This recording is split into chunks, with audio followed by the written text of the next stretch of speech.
You know what they say about the moment before lightning strikes? Everything gets really quiet, real still. That's exactly how it felt when I caught my daughter-in-law Shayla's wrist midair, her palm just inches from my face. The church fellowship hall had gone completely silent. 75 pairs of eyes locked on us. Sister Jenkins gasped so loud, I thought she might faint right there by the punch bowl. But me? I didn't even blink. Go ahead, baby, I said, my voice calm as Sunday morning. But you better make it count, because it'll be the last thing you do as a free woman. Shayla's perfectly microbladed eyebrows shot up. Her hand trembled in my grip, those long acrylic nails painted that tacky shade of red she thought made her look sophisticated. It didn't. You crazy old woman, she hissed, trying to snatch her arm back. Let go of me. I held on a little longer, just to make my point, then released her. She stumbled backward into the dessert table, nearly knocking over the sweet potato pie Sister Morrison had brought. Sister Claudette, what in the world is going on here? Pastor Williams rushed over, his face creased with concern. Behind him, I could see the whispers starting, the head shaking, the foam cameras coming out. Perfect. Pastor, I smoothed down my Sunday dress, that royal purple one with the gold buttons. I think you need to ask Shayla why she just tried to assault a 72-year-old woman in the Lord's house. That's not. She provoked me. Shayla's voice went up 3 octaves. That's what she did when she lied. I'd learned that over the past 3 years of hell she'd put me through. My son Marcus appeared from the crowd, looking confused and tired. Lord, my boy looked so tired these days. Dark circles under his eyes. Shoulders slumped like he was carrying the weight of the world. Ma, what happened? He asked, but he was looking at Shayla, not me. Always looking at her first now. That used to hurt, used to keep me up at night, crying into my pillow, wondering where I lost my baby boy. But not anymore. Now I knew exactly what happened to him. And I had 3 years' worth of evidence sitting in a storage unit on Bankhead Highway. Your mother is delusional, Marcus, Shayla said, her voice dripping with fake concern as she grabbed his arm. She's been harassing me all afternoon, saying terrible things about me stealing from the church. I think her mind is going. There it was. The same script she'd been running for months. The same lie she'd whispered to the mother's board, to our neighbors, to anyone who would listen. Poor Sister Claudette. Bless her heart. She's just not right anymore. I watched Marcus's face, saw the doubt creeping in, saw him looking at me like I was a stranger, like I was the problem. That's interesting, Shayla, I said quietly, because I never mentioned anything about stealing from the church. Not today. Not to you. Her face went pale under all that makeup. But since you brought it up, I continued, reaching into my purse. Maybe we should talk about the $47,000 that's missing from the youth center building fund. The fellowship hall erupted. And baby, that was just the beginning. Have you ever been betrayed by someone your family trusted? Drop a comment and let me know. And if you want to see how Sister Claudette takes down the woman who tried to destroy her life, hit that subscribe button, because what happens next is coming, and honey, the gloves are about to come all the way off. Ring that notification bell so you don't miss what happens next. Let me take you back to where this all started. 3 years ago, on a bright Saturday morning in May, when my son Marcus brought Shayla home for the first time. I remember opening my front door and seeing her standing there on my porch, all smiles and sweetness. She had on a modest yellow dress, pearls around her neck, and her hair pulled back in a neat bun. She was holding a homemade pound cake. Mrs. Johnson, she said, her voice soft and respectful. I've heard so much about you. Marcus says you make the best Sunday dinner in all of Atlanta. I should have known right then. The dress was too perfect, the cake too convenient, the smile too practiced, but I was lonely, y'all. My husband Robert had passed 2 years before, and I was just so happy to see my Marcus happy again after his divorce. So I welcomed the devil right into my home with open arms. "Come in, baby," I said, hugging her. Any woman who can make my Marcus smile, like that is already family. Lord, forgive me for being such a fool. For the first 6 months, Shayla played her role beautifully. She came to Sunday dinner every week, asked for my recipes, complimented my church hats, called me Ma with what sounded like genuine affection. "Ma, you have to teach me how you make these collard greens," she'd say, sitting at my Kitsera table. "Marcus says nobody does it like you. It's all about the seasoning, baby," I'd tell her, showing her my grandmother's secrets. "And you got to talk to them while they cook. Let them know they're appreciated." She'd laugh at that, write everything down in a little notebook. I thought she really wanted to learn our family ways. Then Marcus proposed. They got married at our church, Mount Zion Baptist, 6 months later. I wore my best lavender suit and cried happy tears as I watched my baby boy say his vows. The pastor asked, "Who gives this man to be married?" I stood up and said, "Father, and I do." Even though Robert was gone, I felt him there with me that day. That was the last time I felt truly welcome in my own son's life. The change didn't happen overnight. Shayla was too smart for that. It started small, real small. "Ma, Marcus and I are going to skip Sunday dinner this week," she'd say over the phone, her voice apologetic. "We're just so exhausted from work." One Sunday became two. Two became three. By Christmas, that first year, they'd only come to my house once in 3 months. Then came the Mother's Day. That broke something in me. I'd cooked all Marcus's favorites: fried chicken, macaroni and cheese, my famous 7-layer cake. I set the table with my good china, the set Robert bought me for our 25th anniversary. I waited and waited. At 6 o'clock, Marcus finally called. "Ma, I'm so sorry," he said, and I could hear Shayla in the background.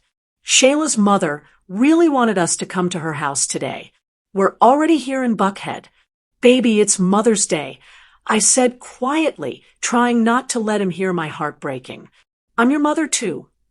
"I know, Ma, but Shayla's been planning this for weeks, and I can't just let me talk to her, Marcus." Shayla's voice in the background, syrupy sweet. Then she was on the phone. "Ma, I'm so sorry. This is all my fault. I should have coordinated better. We'll come by next weekend.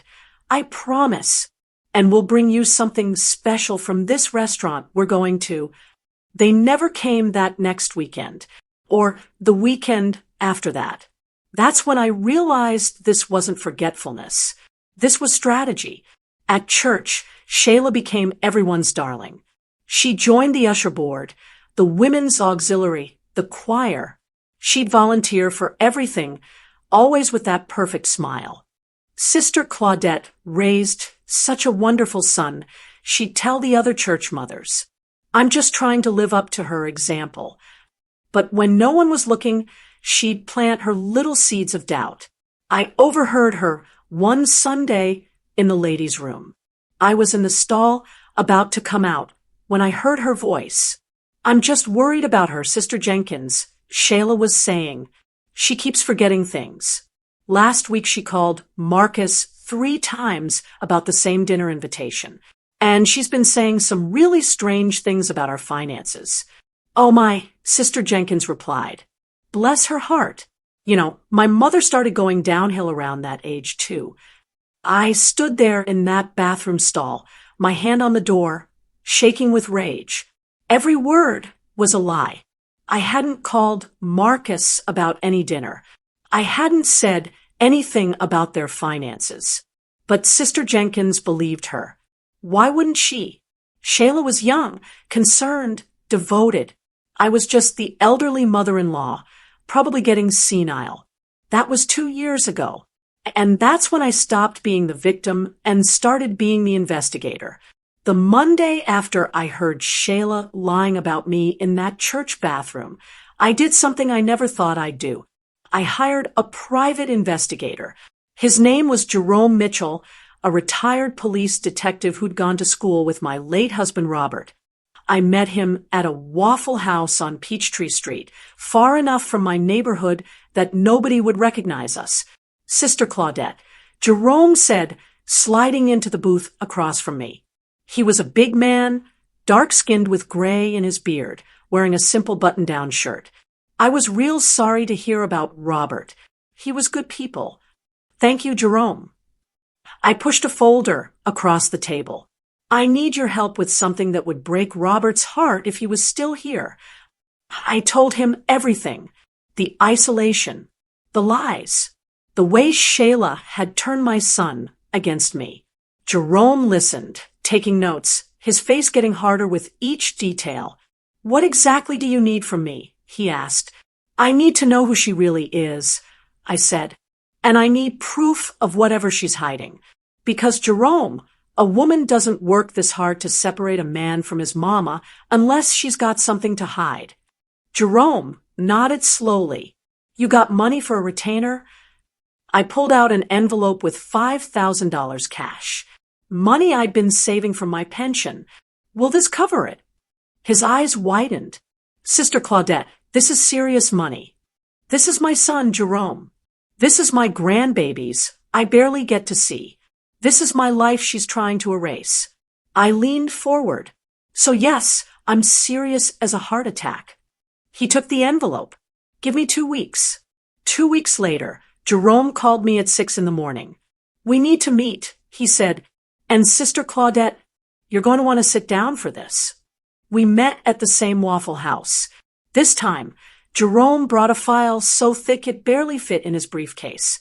Your daughter-in-law, he said, opening the file, is not who she says she is. My hands started trembling as he laid out the photos and documents. Her real name is Shayla Robertson. She grew up in Macon, not Savannah like she told your son.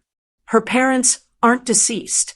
Her father's in prison for embezzlement, and her mother runs a check-cashing scheme that's been investigated twice. Lord have mercy, I whispered. It gets worse. Jerome pulled out more papers. She's been married before. Twice. Both marriages ended badly, both times after she'd gotten access to joint accounts and credit cards. I felt sick. Does Marcus know any of this? I doubt it. She's good at covering her tracks. Changed her name legally, created a whole new backstory. He paused. But here's where it gets interesting. Remember you said she volunteers with the church building fund. Yes, she's on the finance committee. Jerome pulled out a bank statement. This is the church's youth center account.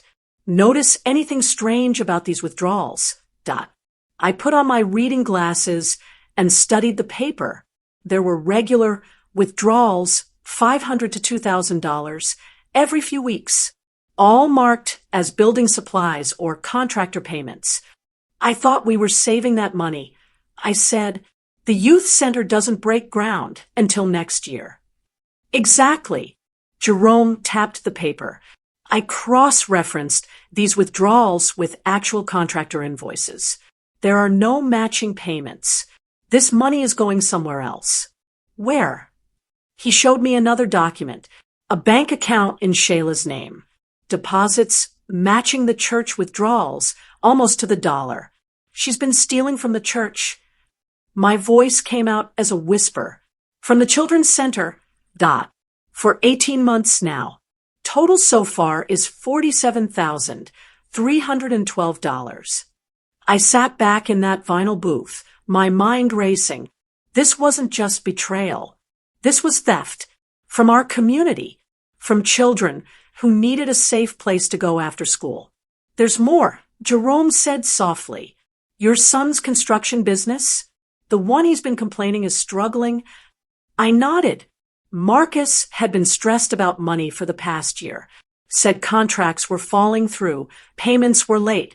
It's not struggling because of the market. Look at these. Jerome spread out more documents. Someone's been paying his suppliers late, missing deadlines, causing him to lose contracts. Someone with access to his business accounts. Shayla has access, I said, my voice hollow. She does his bookkeeping. Bingo! She's not just stealing from him. She's sabotaging him, making him dependent on her, stressed, isolated. It's textbook financial abuse. I looked at all those papers spread across the table. Evidence of systematic destruction, of a woman who'd married my son, not for love, but for access, for control. Jerome, I said, my voice steady now, filled with purpose. I need you to keep digging. I need every receipt, every transaction, every lie documented. And I need it all legally admissible. He smiled, the kind of smile a hunter gets when he's found the trail. Now you're talking. This is going to take time, though. Maybe a few months to build an airtight case. I've got time, I said. And Jerome, keep this between us. Not a word to anyone. Not even Marcus. Not yet. You got it, sister. I left that Waffle House with a folder full of evidence and a heart full of cold determination. Shayla thought she was playing chess with a weak old woman. She had no idea I'd been playing chess since before she was born. 3 months into Jerome's investigation, I got blindsided by something I never saw coming. It was a Tuesday evening, and I was at my weekly Mothers Board meeting at Mount Zion. For those who don't know, the Mothers Board is serious business. We're the elder women who've been there for decades, who keep the church running, who pray over the congregation. Being on that board wasn't just an honor. It was my identity. Sister Patterson, our board president, cleared her throat. She looked uncomfortable, wouldn't meet my eyes. Sisters, we need to discuss a delicate matter, she said. It's about Sister Claudette. My head snapped up. Excuse me? Claudette. Honey, Sister Morrison reached over and patted my hand. We're concerned about you. We've been hearing things. What things? I kept my voice calm, but my heart was pounding. Sister Patterson pulled out a folder. We've received some reports about erratic behavior, memory issues, some financial confusion. Financial confusion? I repeated. From who? That's confidential, Sister Patterson said. But multiple members have expressed concern, and we have a responsibility to the church to ensure that all board members are capable of fulfilling their duties. I knew exactly who'd been whispering. I could see Shayla's fingerprints all over this. I see, I said quietly. And what exactly are you proposing? Sister Jenkins spoke up, her voice gentle. We think it might be time for you to step down from the board, Claudette, just temporarily, until you're feeling more yourself. I'm feeling perfectly like myself, I said, standing up. But let me ask you something. Has anyone actually talked to me about these concerns? Or did you all just take someone's word for it? The room went silent. Who brought these complaints? I demanded. Was it my daughter-in-law, Shayla?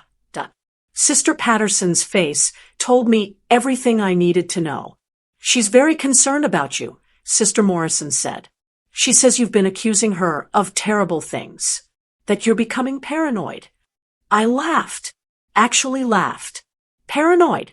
That's a good word for it. Claudette, Sister Patterson started. No, I cut her off. You want to remove me from this board? Fine. Vote on it. Right now. Let's see who believes Shayla's lies over the woman who's been serving this church for 43 years. They voted 7-3. I was removed from the Mother's Board, effective immediately. I walked out of that church basement with my head held high, but by the time I got to my car, I was shaking so hard I could barely get the key in the ignition. That's when I called Jerome. She just got me kicked off the Mother's Board. I told him, my voice breaking. Sister Claudette, I'm sorry, but this might actually help us. Help us? How? Because she's getting confident. Overconfident. People who think they're winning start making mistakes. He paused. And I found something else. Something big. 20 minutes later, I was back at that Waffle House. Jerome spread new documents across the table. Remember how I said Shayla's been stealing from the church? I found where the money's going. Where? She's been funneling it to a business account, a catering company called Refined Taste Catering. Guess who owns it? Shayla? 50%. The other 50% is owned by someone named Damon Price. He showed me a photo. A smooth-looking brother in an expensive suit, gold watch, perfect teeth. Who is he? That's what took me a while to find out. He's a business consultant. Also happens to be Shayla's ex-boyfriend from college. They've been working together for 2 years. My stomach dropped. Working together? How? They're building a restaurant empire. 3 locations planned. All funded with money stolen from your son's business and the church. She's been using Marcus's credit, his business reputation, to secure loans and locations. And Marcus doesn't know. He thinks his business is failing. She's convinced him he's bad at managing money, that he needs to rely on her more. Jerome pulled out more papers. But here's the kicker. I found text messages between Shayla and Damon. He handed me his phone. I read the messages, each one making me feel sicker. Shayla, Marcus is getting suspicious about the accounts. Damon, you need to control him better. Or we move to Plan B. Shayla, Plan B means divorce. I need more time to drain everything first. Damon, how much longer? Shayla, 6 months. The old lady is still a problem, though. Damon, handle it. Get her declared incompetent. Then you control everything. I sat there reading proof that my daughter-in-law wasn't just a thief. She was planning to destroy my son completely, take everything he had, and make sure I couldn't stop her. There's more, Jerome said quietly. I found her real social media accounts, the ones she uses under her real name. He showed me screenshots. Photos of Shayla and Damon together in expensive restaurants, on trips to Miami, to New York, all while she was married to Marcus, all funded with stolen money. One post made me stop breathing. It was from 6 weeks ago.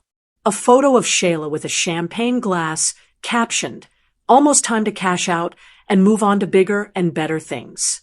Some people are just stepping stones." She's using him. I whispered. My baby boy is just a stepping stone to her.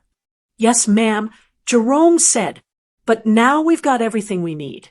Bank records, text messages, photos, witness statements. I've got enough here to bring criminal charges and win a civil suit. I closed my eyes, thinking about Marcus, about how exhausted he looked, about my grandbabies who barely knew me anymore, about that mother's board meeting where women I'd known for decades chose to believe lies over loyalty. Keep digging, I said. I want to know every single thing she's done, every lie she's told, every dollar she's stolen. And Jerome. Yes, ma'am. I want to know everyone who helped her, because she didn't isolate me from my son and my church alone. Somebody helped her spread those rumors. Jerome smiled. Already on it.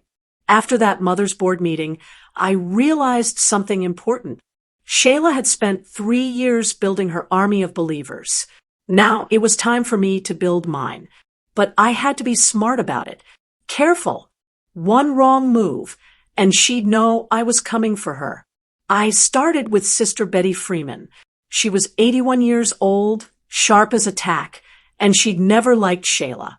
I could see it in her eyes during service, the way she'd watch Shayla with that look older women get when they know something ain't right. I called her on a Wednesday afternoon. Sister Betty, this is Claudette. You got time for some tea and truth? 30 minutes later, we were sitting in her living room, surrounded by photos of her grandchildren and great-grandchildren. She poured us both sweet tea and waited. Betty, I need to tell you something, and I need you to hear me out before you judge. Child, I've known you since you were Marcus's age. Talk. I told her everything. The investigation, the stolen money, the affair, the plan to destroy Marcus. I showed her copies of some of Jerome's evidence. Betty sat there, reading those papers, her jaw getting tighter with each page. That little Jezebel, she finally said, I knew something was wrong with that girl. Too sweet, too perfect. Nobody's that good. Betty, I need your help, but you can't tell anyone what I'm doing. Not yet. What do you need? I need you to be my eyes and ears in the church. When Shayla talks to people, I need to know what she's saying. When she volunteers for something, I need to know what she's doing. Can you do that? Betty leaned forward, her eyes fierce. Honey, I've been watching snakes in the grass since before you were born. Consider it done. Next, I went to see Deacon Marcus Thompson. Not my son, but his godfather, the man who'd known Marcus since he was in diapers. Deacon Thompson was 75, a retired accountant who still did the books for several black-owned businesses in Atlanta. I met him at his office downtown. Claudette, he said, standing to hug me. I've been meaning to call you. I heard about the Mother's Board situation. That wasn't right. That's actually why I'm here. I sat down and pulled out Jerome's financial documents. Deacon, I need you to look at something with your accountants.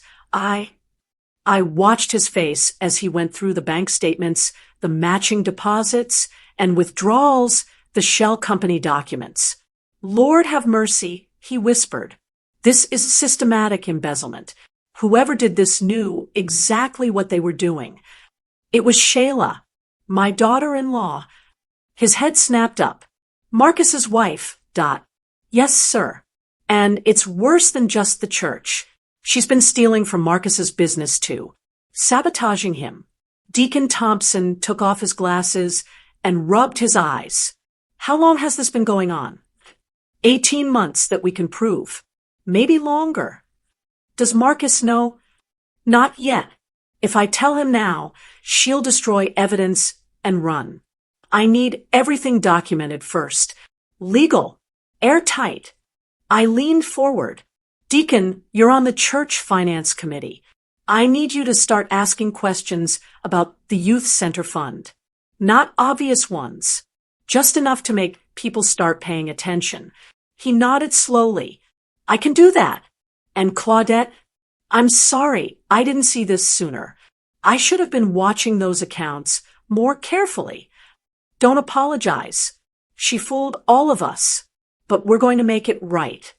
My third recruit was unexpected. Her name was Jasmine, and she was Shayla's cousin. She showed up at my door on a Saturday morning looking nervous. Sister Claudette, can I talk to you? I almost closed the door. Family is family, even when family's wrong. But something in her eyes stopped me. Come in, baby. We sat in my living room. Jasmine was 23, worked as a bank teller, still lived with her grandmother.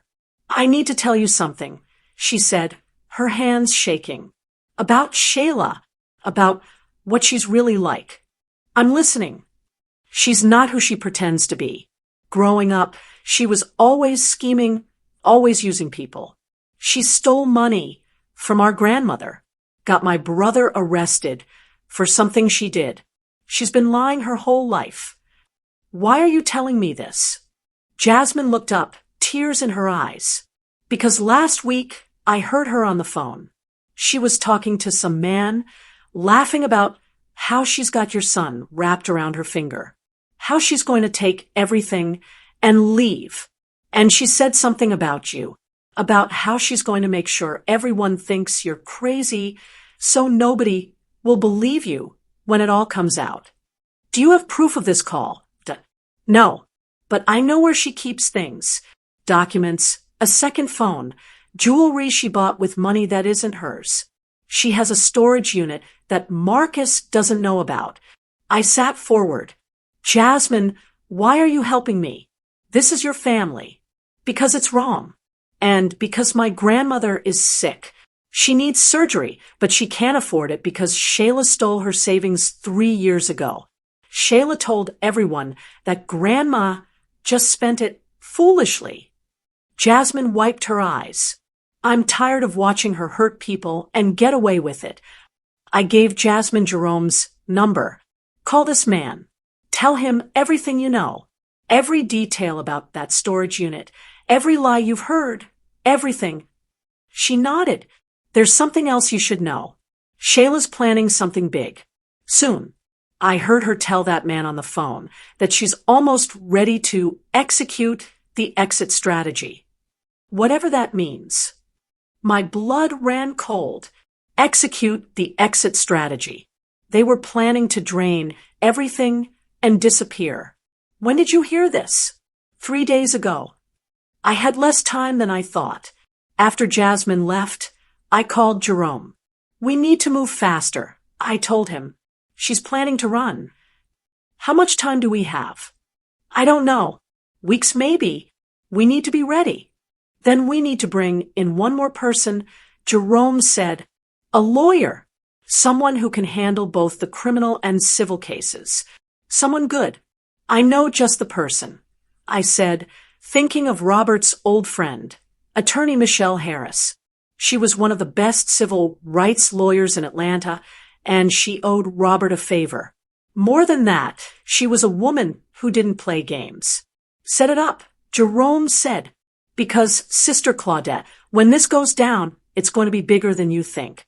Church embezzlement, business fraud, identity theft, conspiracy. This isn't just revenge anymore. This is justice.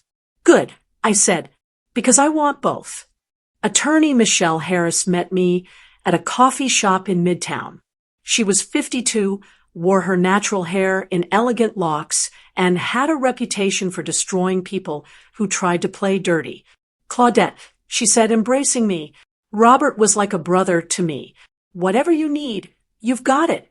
I slid Jerome's entire file across the table. It had grown to over 200 pages. Michelle spent the next hour reading in silence, occasionally making notes. When she finally looked up, her face was hard. This is prosecutable, she said. Multiple felonies. Wire fraud, embezzlement, identity theft, conspiracy. We're talking 20 years minimum if convicted. I don't just want her prosecuted. I said, I want everything she took returned. I want my son protected. I want my church made whole. And Michelle, I want her name so thoroughly destroyed that she never gets the chance to do this to another family. Michelle smiled. It wasn't a nice smile. Then we build an absolutely perfect case. No holes, no questions, no room for reasonable doubt. And we timed the reveal perfectly. How long? Give Jerome 2 more weeks to get everything from that storage unit. I'll prepare the civil filings and work with the district attorney's office. Then we choose our moment. What moment? When is your church anniversary program? 6 weeks from now. It's a big celebration. The whole community comes. Why? Michelle leaned back. Because that's when we take her down. Publicly.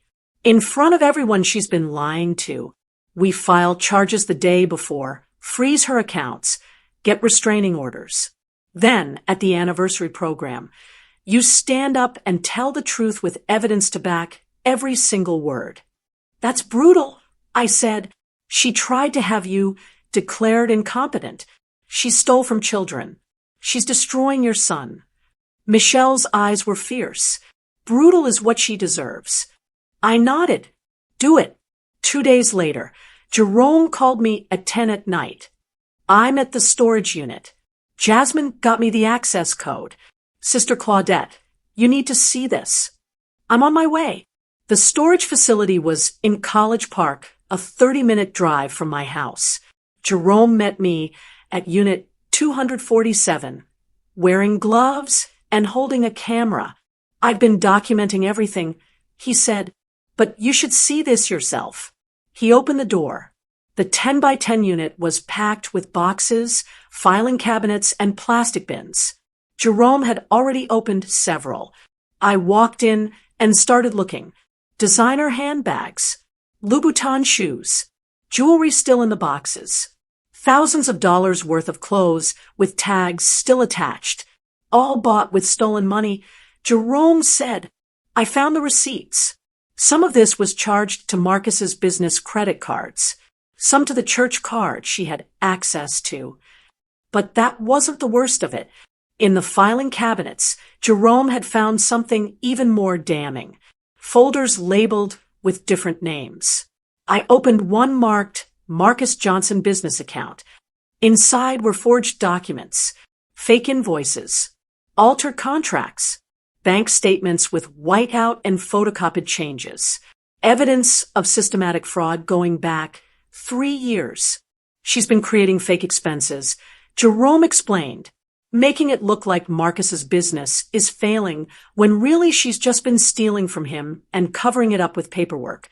I opened another folder.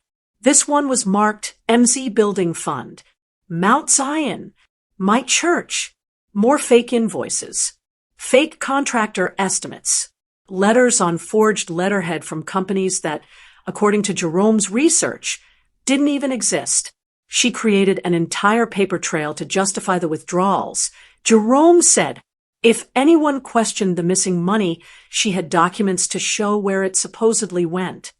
I sat down on a plastic bin, suddenly dizzy. How much total?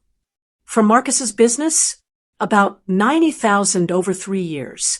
From the church? $47,000. Plus credit card fraud. About $30,000 more. We're looking at close to $170,000. $170,000. Stolen from my son. Stolen from our church.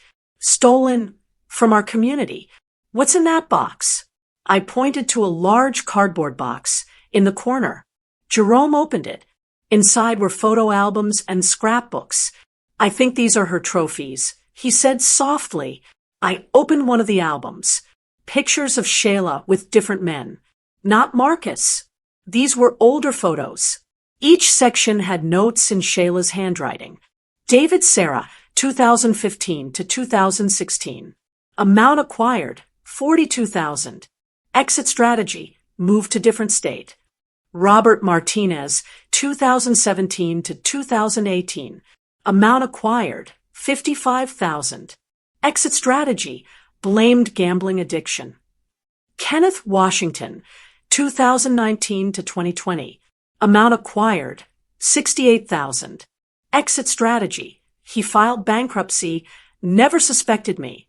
There were 7 men total, 7 victims before Marcus. She'd been running this con for over a decade. She's a professional. I whispered. This is what she does. She finds successful men, marries them, steals everything, and moves on. Jerome nodded grimly. And Marcus was going to be her biggest score yet. That's why she worked so hard to isolate him from you. You were the one person who could see through her. I kept looking through the boxes. In another bin, I found a burner phone. Jerome powered it on. The text messages between Shayla and Damon went back 2 years. Planning, scheming, celebrating each successful theft. One message from 3 months ago stopped my heart.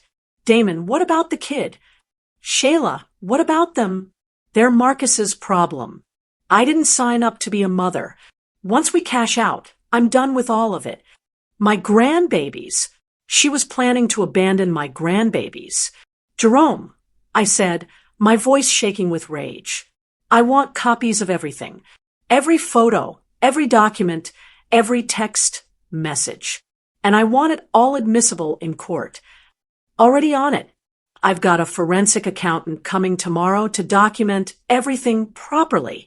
We'll have a chain of custody that any judge will accept. I stood up, looking at the evidence of 3 years of calculated cruelty. This wasn't just theft.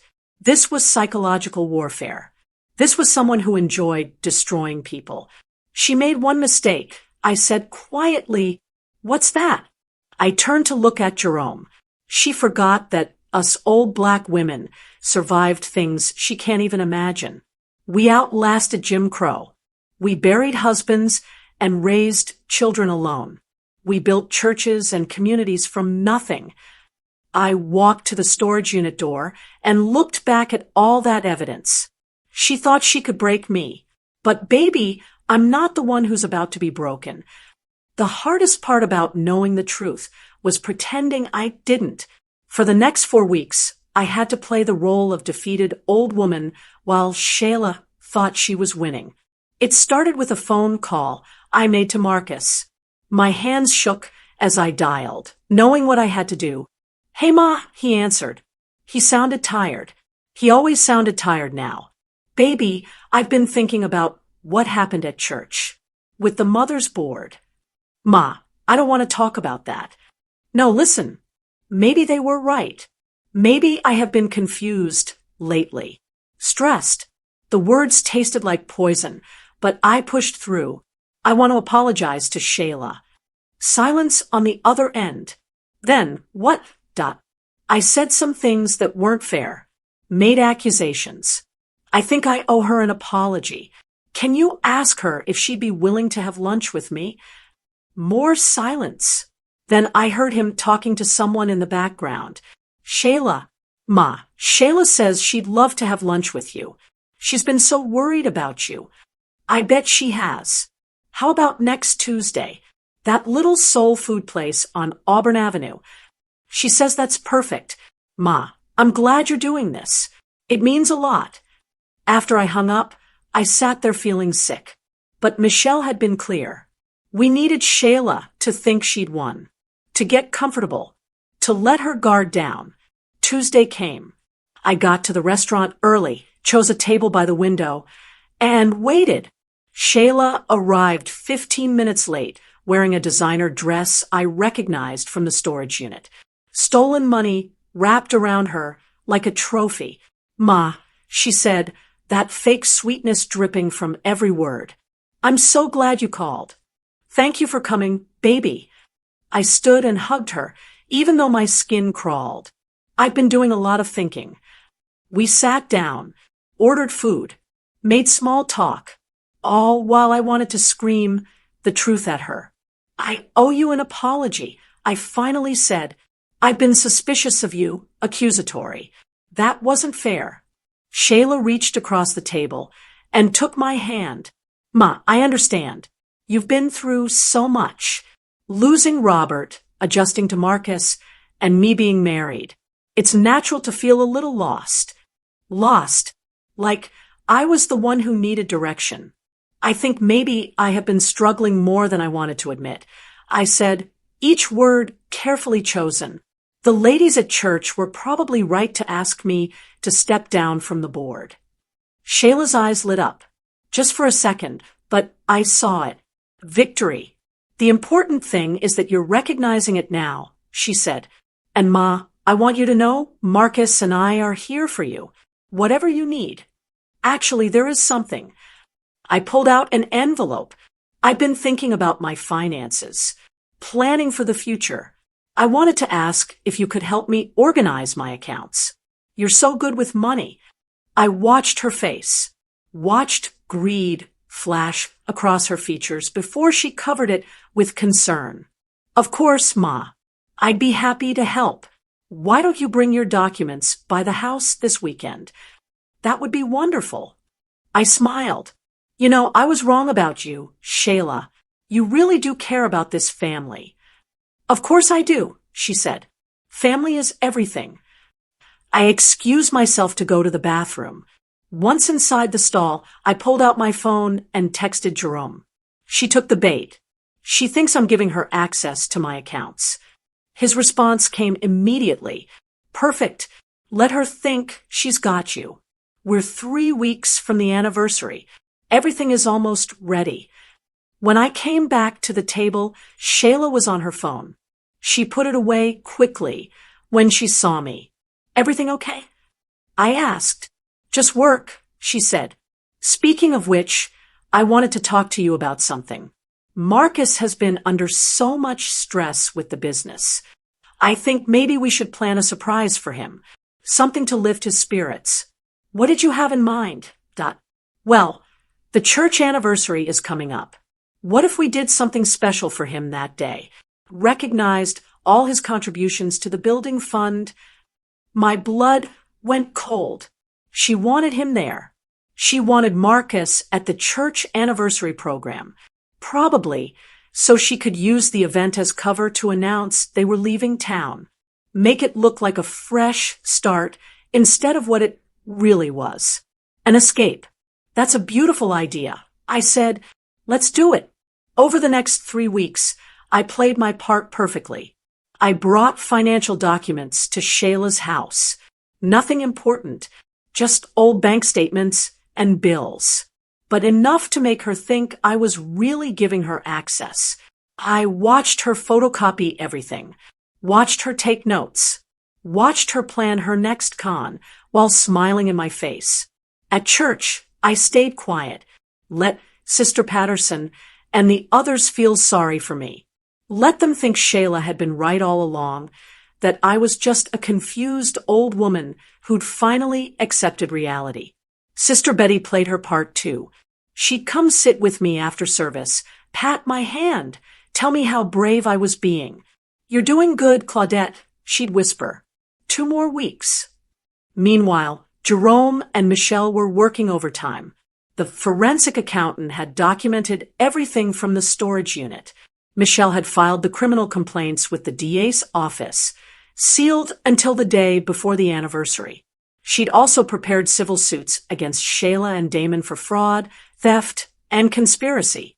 Deacon Thompson had started asking quiet questions about the youth center fund at finance committee meetings.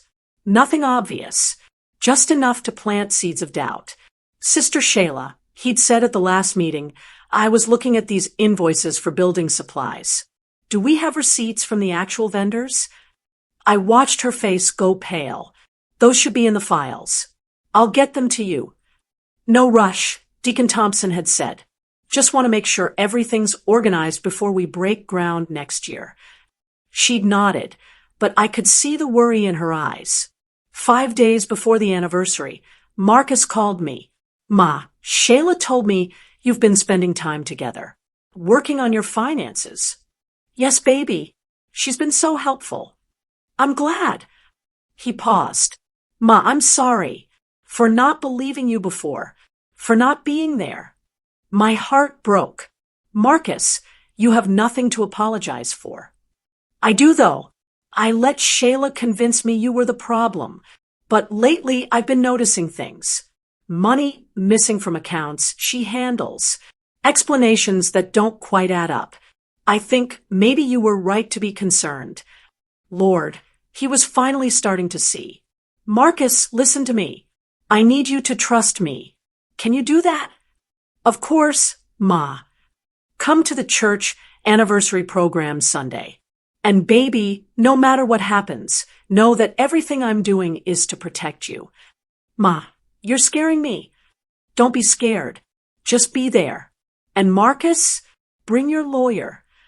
Saturday morning, 24 hours before the church anniversary program, I woke up at 5 a.m. to a text from Michelle Harris. It's done. Criminal charges filed. Warrants issued. Assets frozen. Meet me at my office at 9. I got dressed in my best Navy suit, the one Robert bought me for our 40th anniversary. Today wasn't about mourning anymore. Today was about war.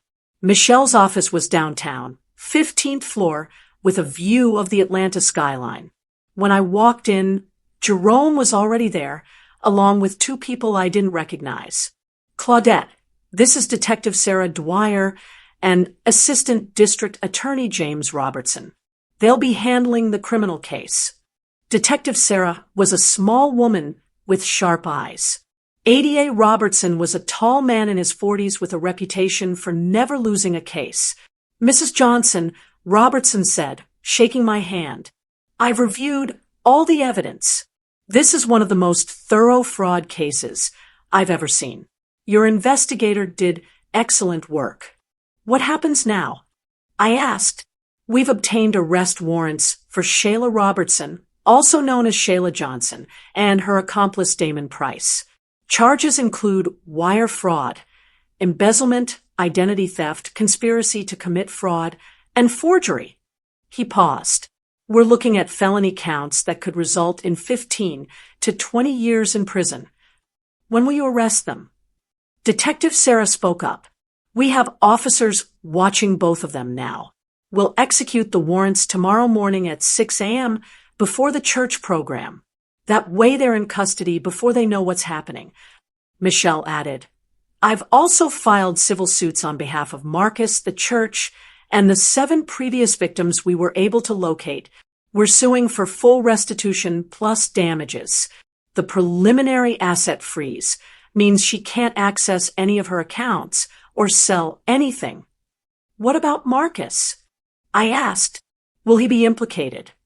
No, Robertson said firmly. Our investigation shows clearly that he was a victim. He had no knowledge of his wife's criminal activities. I sat down, suddenly overwhelmed. This was really happening. There's something else, Jerome said quietly. He pulled out his phone and showed me a text message. This came from Jasmine an hour ago. I read it, and my blood ran cold. Shayla and Damon are planning to leave tonight. They're flying to the Cayman Islands at midnight. Jasmine overheard them talking. They're planning to empty whatever accounts aren't frozen and disappear.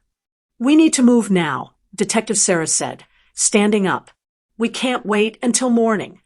Robertson nodded. I'll call the judge. We can execute the warrants today if we can show flight risk. Michelle looked at me. Claudette, this changes things. We won't be able to do the public reveal at the church tomorrow if they're already in custody. I thought about it.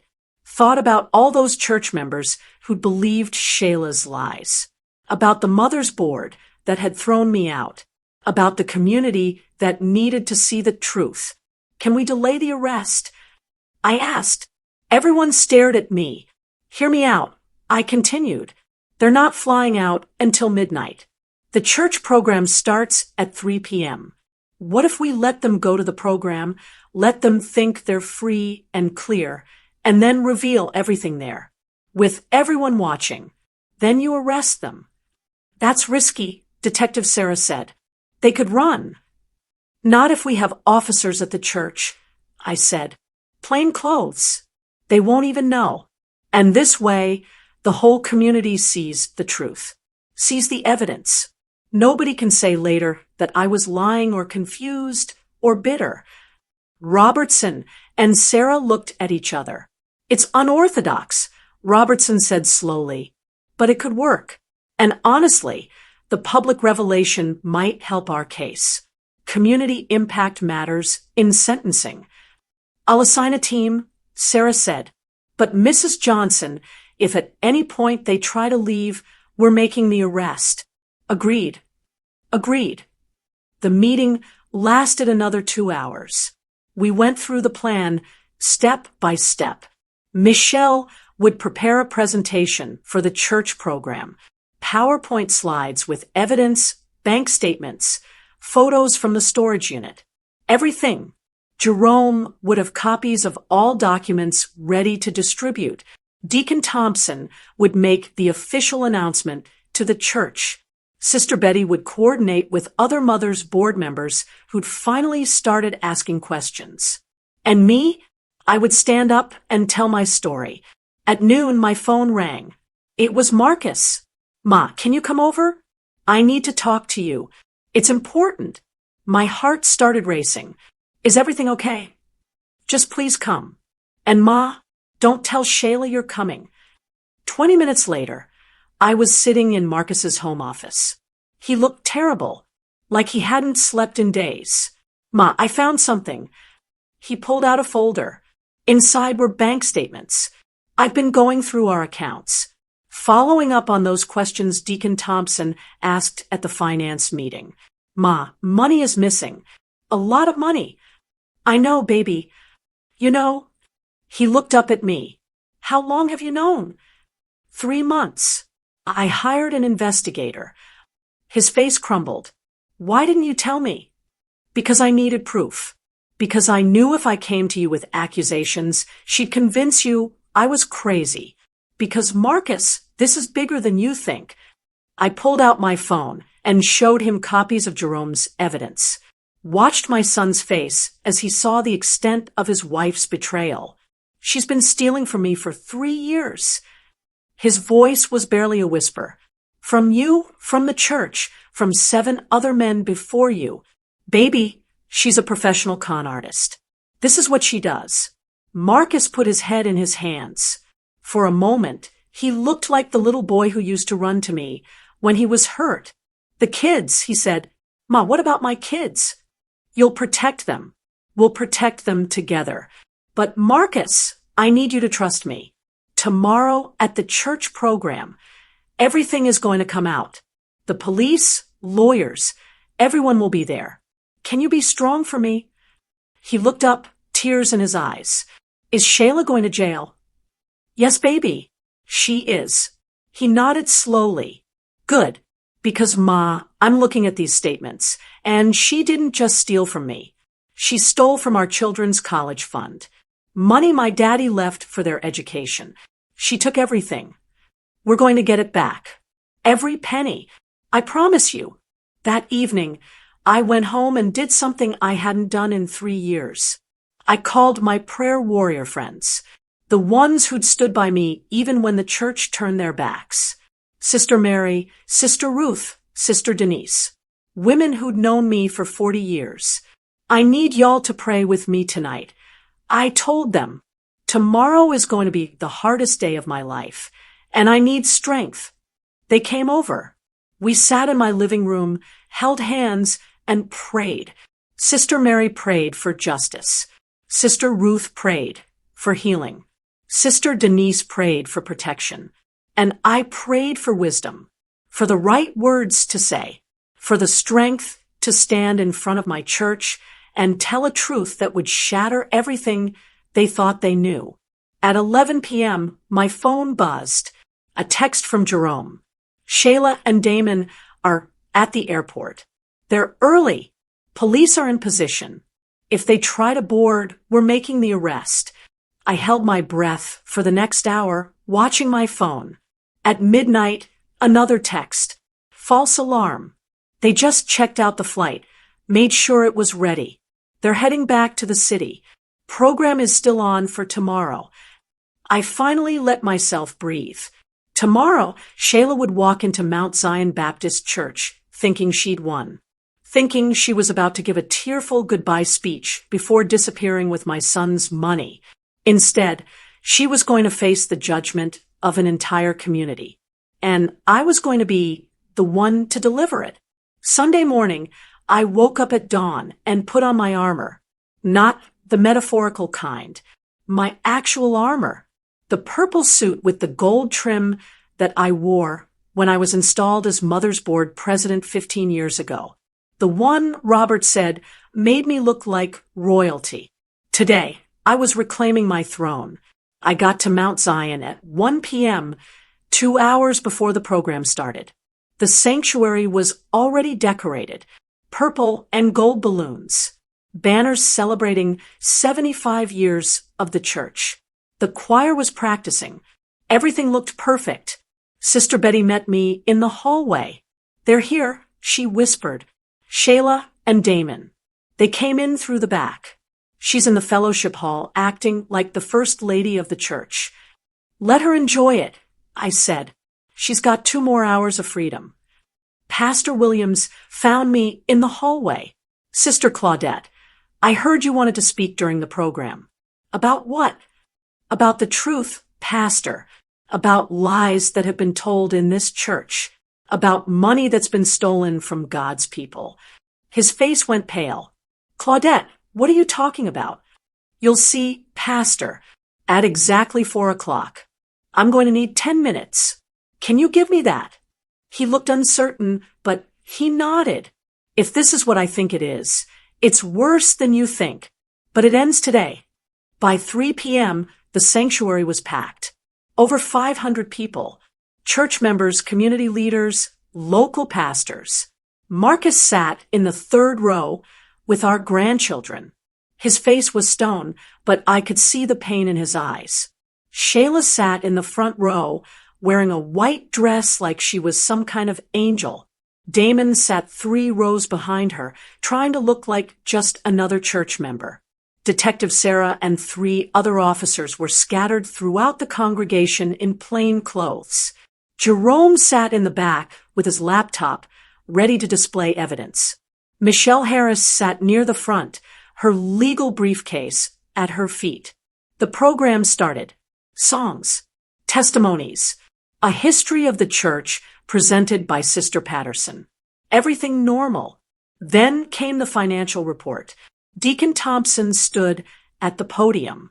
As we celebrate 75 years, I want to thank everyone who's contributed to our building fund, he said, especially our youth center fund. We've been saving for 3 years now, and I'm pleased to announce we have enough to break ground. He paused, looking at his notes. However, during a recent audit, some discrepancies were discovered. Before we proceed, I believe Sister Claudette Johnson needs to address the congregation.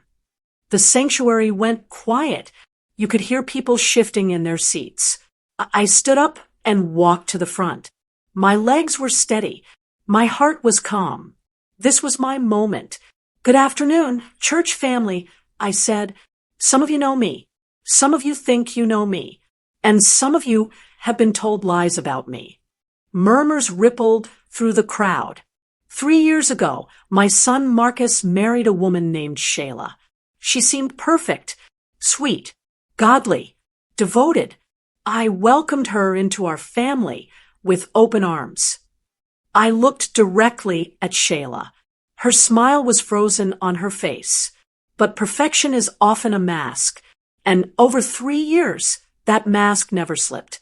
Not once, which made me suspicious, because nobody is that perfect, not in real life. Sister Claudette, Pastor Williams stood up. Perhaps this isn't the time. Pastor, sit down. My voice was sharp. This is exactly the time, because this church, this community, deserves to know the truth. Jerome pressed a button. The screen behind me lit up with the first image, Shayla's driver's license. Her real one with her birth name.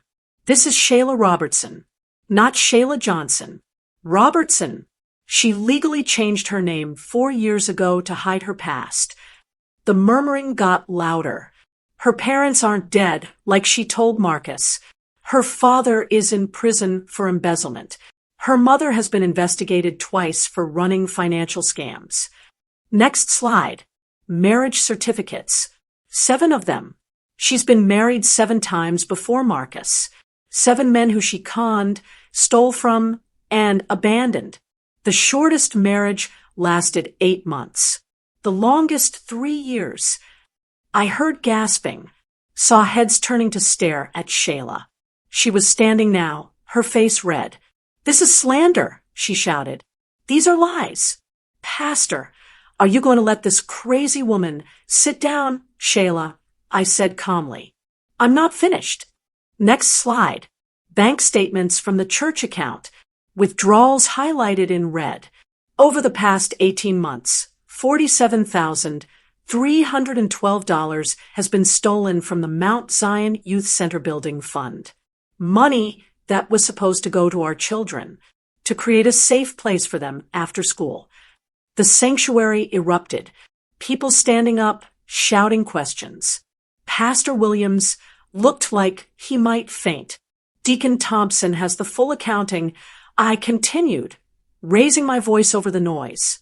Every withdrawal, every fake invoice, every lie told to cover the theft. Next slide. Photos from the storage unit. Designer bags, shoes, jewelry. This is where some of that money went.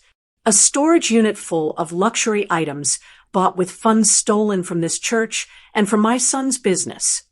Marcus stood up, tears streaming down his face. Ma, please, baby, I'm sorry, but they need to hear it all. Next slide.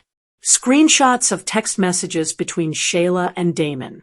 This is Damon Price. Shayla's business partner and boyfriend. Yes, boyfriend. While married to my son, she's been having an affair and planning to steal everything and run. I read the text messages aloud. The planning, the mockery, the cold calculation. When I got to the message about the grandchildren, about how she didn't sign up to be a mother, women in the congregation started crying. Sister Jenkins stood up. I vouched for her. I believed her when she said you were confused. Lord, forgive me, Claudette. You're forgiven, sister, I said. She fooled all of us. Shayla tried to run, actually ran toward the side door, but Detective Sarah was already there. Shayla Robertson, you're under arrest for wire fraud, embezzlement, identity theft, and conspiracy. The church exploded.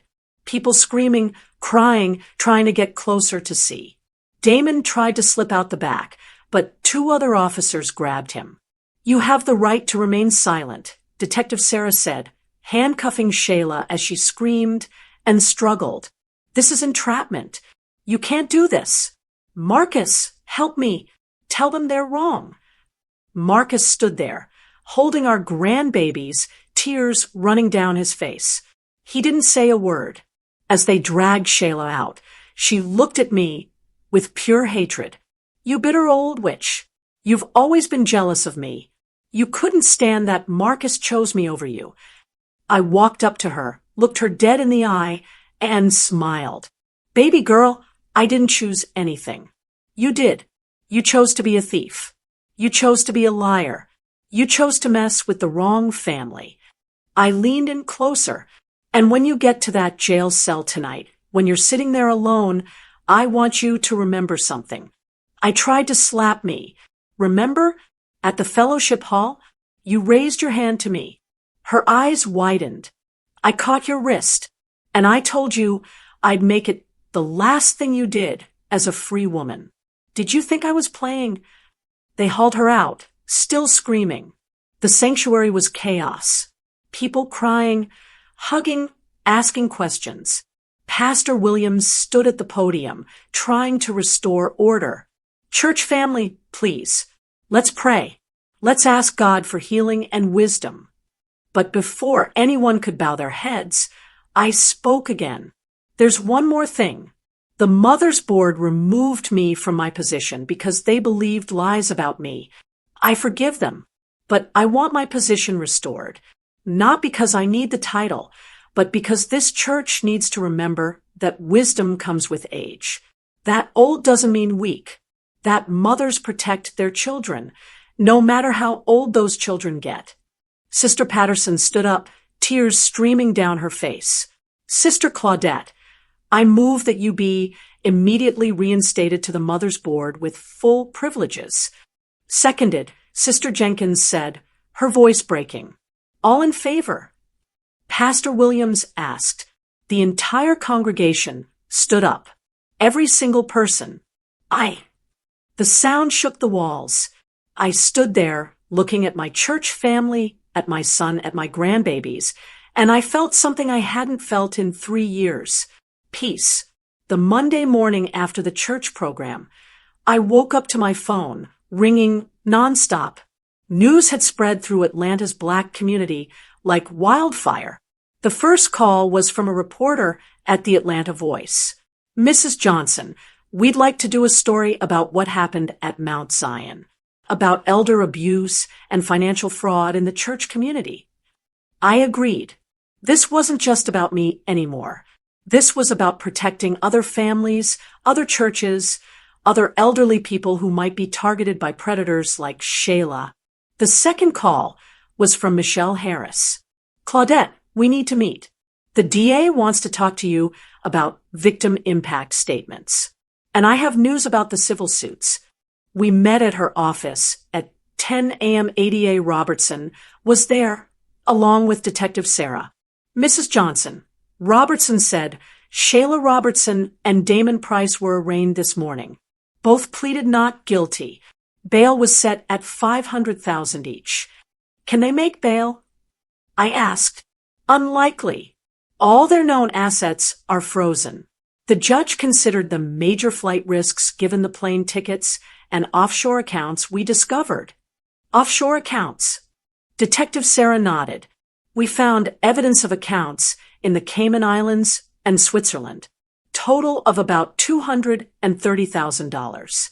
All stolen from various sources over the years. I sat back, stunned. It was even worse than we thought. The good news, Michelle said, is that we can recover most of it. The bad news is it's going to take time. Meanwhile, I've filed civil suits against both of them. We're also going after any assets we can find. What about Marcus? I asked. His business. That's why I called you here. Michelle pulled out papers. I need Marcus to file for divorce immediately. An emergency divorce based on fraud that will protect him and the children from any of Shayla's debts or legal consequences. He's devastated. I said quietly. He loved her, or thought he did. I know, but he needs to protect himself now. Can you talk to him? I nodded. I'll talk to him today. After the meeting, I drove to Marcus's house. He opened the door, looking like he'd aged 10 years overnight. His eyes were red, his face drawn. Ma, he said, pulling me into a hug. I'm so sorry. For everything. Hush now. We're going to get through this. We sat in his living room. The kids were at school. Thank God. They didn't need to hear this conversation. Marcus, you need to file for divorce. Today. He nodded slowly. I know. Michelle already sent me the papers. Ma, how did I not see it?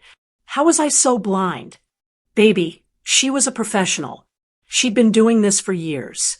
You're not the first good man she fooled, and you wouldn't have been the last. The kids keep asking where Shayla is. What do I tell them? You tell them the truth. Age appropriate, but the truth. That sometimes people lie, and when they do, there are consequences. That their daddy and their grandmother will always protect them. Marcus broke down then, sobbed like a child. I held my grown son and let him cry out 3 years of manipulation and pain. I should have listened to you, he said. You tried to warn me. You're listening now. That's what matters. Later that afternoon, I got a call from Jasmine, Shayla's cousin. Sister Claudette, I need to tell you something. Shayla's mother called me. She's threatening to come to Atlanta and handle you for getting her daughter arrested. Let her come, I said calmly. I'm not afraid of threats. Not anymore. There's something else. Shayla's lawyer is trying to claim that she was coerced by Damon, that she's really a victim. I laughed, actually laughed. She's been running cons since before she met Damon. We have proof of 7 previous victims. Good luck with that defense. That evening, the doorbell rang. It was Sister Patterson, Sister Jenkins, and Sister Morrison from the Mother's Board.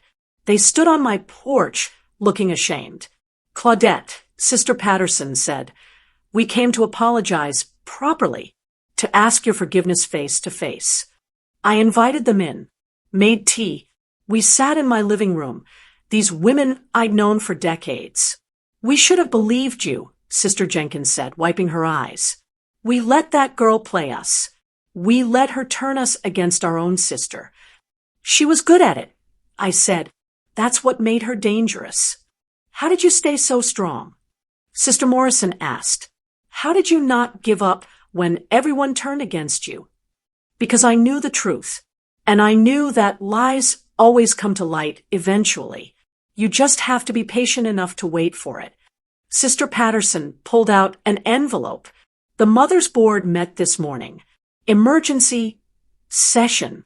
We want to offer you the position of board president. Sister Harris is stepping down. I looked at the envelope. Inside was a formal letter of appointment. I'll accept, I said, but on one condition. What's that? We create a task force to educate our congregation about financial fraud, elder abuse, manipulation tactics. What happened to me can't happen to anyone else in this church. They all nodded, And we audit every committee, I continued. Every account. Every dollar. We make sure our house is in order. Agreed, Sister Patterson said. Claudette, we're going to make this right. After they left, I sat alone in my house for the first time in months without feeling lonely. My phone buzzed. A text from Jerome. Just heard from my contact at the DA's office. Shayla's first husband came forward. Wants to testify. So did numbers 3 and 5. They're building a pattern case. This is going to be bigger than we thought. I texted back. Good. Let every victim have their day. That night, I got a call from a number I didn't recognize. Against my better judgment, I answered. You think you won? Shayla's voice, venomous and hateful. You destroyed my life, you old hag. No, baby, I said calmly. You destroyed your own life. I just made sure you faced consequences for it. I'm going to fight this. I'm going to beat every charge. And when I get out, you'll what? Threaten a 72-year-old woman. That'll look great in court. I paused. Shayla, you called from jail, which means this call is being recorded. So let me make this clear for the record. You stole from my son. You stole from my church. You stole from children. And now you're going to pay for every bit of it. I loved Marcus. No, you loved his money. You loved his business. You loved what you could take from him. But you never loved him. Because if you did, you wouldn't have planned to abandon him and his children to run off with your boyfriend. Silence on the other end. You made one mistake, Shayla. You underestimated me. You thought being old meant being weak. You thought you could isolate me, discredit me, and I'd just disappear. You should have, she spat. But I didn't, because I'm a black woman who survived more than you can imagine. I buried a husband. I raised a son alone. I built a life when the world told me I couldn't. You're just a con artist who finally met someone you couldn't con. I hung up. The next morning, Detective Sarah called. Mrs. Johnson, that phone call last night, Shayla made threats against you. We're adding witness intimidation to her charges. Thank you for not hanging up immediately. I smiled. Even from jail, Shayla was still helping me build my case against her. 2 weeks after Shayla's arrest, Michelle called me to her office for what she called an important development. When I arrived, the conference room was full of people I didn't know. 7 men of different ages, all looking uncomfortable. Claudette, Michelle said, I want you to meet Shayla's previous victims. They've all agreed to testify. The first man stood up. He was in his 50s, wearing a simple shirt and jeans, eyes sad but determined. Mrs. Johnson, my name is David Brooks. I was married to Shayla back in 2015, or I thought I was married to her. Turns out half the documents were forged. He told his story. How Shayla had swept into his life after his mother died. How she'd been so understanding, so supportive. How within 6 months, $42,000 was gone from his accounts, and she'd disappeared. I reported it to the police. David said, but she'd covered her tracks, so, well, they said it was a civil matter. She told everyone I was a gambling addict. Nobody believed me. The second man, Robert Martinez, had a similar story. $55,000 taken over 18 months. She blamed his drinking problem when she left, even though he'd been sober for 10 years. One by one, they each shared their stories. 7 men, 7 destroyed lives. Over $300,000 stolen in total. Why didn't you come forward before? I asked. Kenneth Washington, victim number 4, spoke up. Shame. Embarrassment. She made us look like fools. Like we couldn't manage our own money. I'm a financial advisor, Mrs. Johnson. How was I supposed to admit that my wife robbed me blind?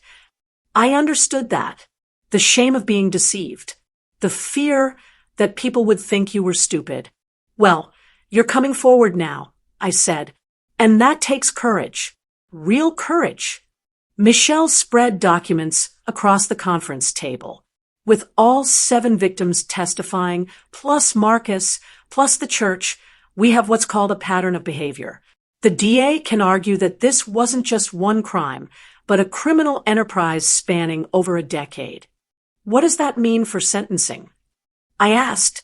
Instead of 15 to 20 years, we're looking at 30 to 40, possibly life, depending on how the judge views the pattern. ADA Robertson entered the room. Gentlemen, Mrs. Johnson, thank you all for being here. I want you to know that your testimony is going to be crucial, not just for justice, but for preventing future victims. What about Damon? I asked. Is he talking? Robertson smiled grimly. Oh, he's talking. Trying to cut a deal. Says Shayla was the mastermind, that he was just following her lead. Problem is, we have evidence showing he's run similar cons independently. He's looking at 25 years minimum, deal or no deal. Over the next 3 weeks, I met regularly with the other victims. We formed an unexpected support group. These men who'd been too ashamed to speak up were now ready to face Shayla in court. David Brooks became especially close to our family. He'd never remarried after Shayla, didn't trust himself to date. Marcus and David started meeting for coffee, 2 men healing from the same woman's destruction. She didn't just take my money, David told me one afternoon. She took my ability to trust, to love. I've been alone for 9 years because I'm scared to let anyone close. But you're here now, I said. You're fighting back. That's how you take your power back. Meanwhile, Jerome continued his investigation. He'd found something new. Claudette, you need to see this. He showed me a folder full of papers. Shayla had a partner before Damon, a woman named Crystal Hughes. They ran cons together from 2012 to 2017, split the profits 50-50. Where is she now? Prison. In Florida. Got caught running a Medicare fraud scheme. But here's the interesting part. She's willing to testify against Shayla in exchange for a reduced sentence. What can she tell us? Everything. How they chose victims. How they built trust. How they covered their tracks. She can show the jury that Shayla isn't some desperate woman led astray. She's a calculated predator who's been doing this for 15 years. The prosecution's case was growing stronger every day, but so was Shayla's desperation. Her lawyer, a slick defense attorney named Richard Caldwell, started making the media rounds. He went on local news stations claiming Shayla was the real victim. My client was abused by her husband Marcus Johnson, he said on Channel 5 News. She took money out of fear, for survival, and her mother-in-law has conducted a campaign of harassment and defamation against her.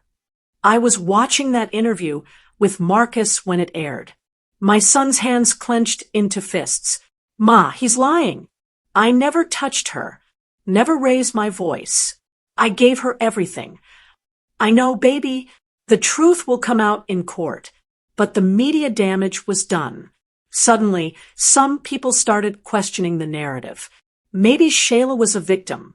Maybe I was just a bitter mother-in-law. Maybe Marcus was an abuser. It was Sister Betty who came up with the solution. We need character witnesses, she said at our mother's board meeting. People who've known Marcus his whole life, who can testify to his character. We compiled a list. Teachers, coaches, business partners, church members. 50 people willing to testify that Marcus Johnson was a good man who'd been conned by a professional criminal. Michelle added them to the witness list. This is good, she said. When Caldwell tries to paint Marcus as an abuser, we'll have 50 people ready to dispute it. 3 days before the trial was set to begin, I got a visit from someone unexpected. Shayla's mother, Lorraine Robertson. She showed up at my door at 7 a.m, a small woman with hard eyes and a bitter mouth. You, the one who put my daughter in jail? She demanded. No, ma'am, I said calmly.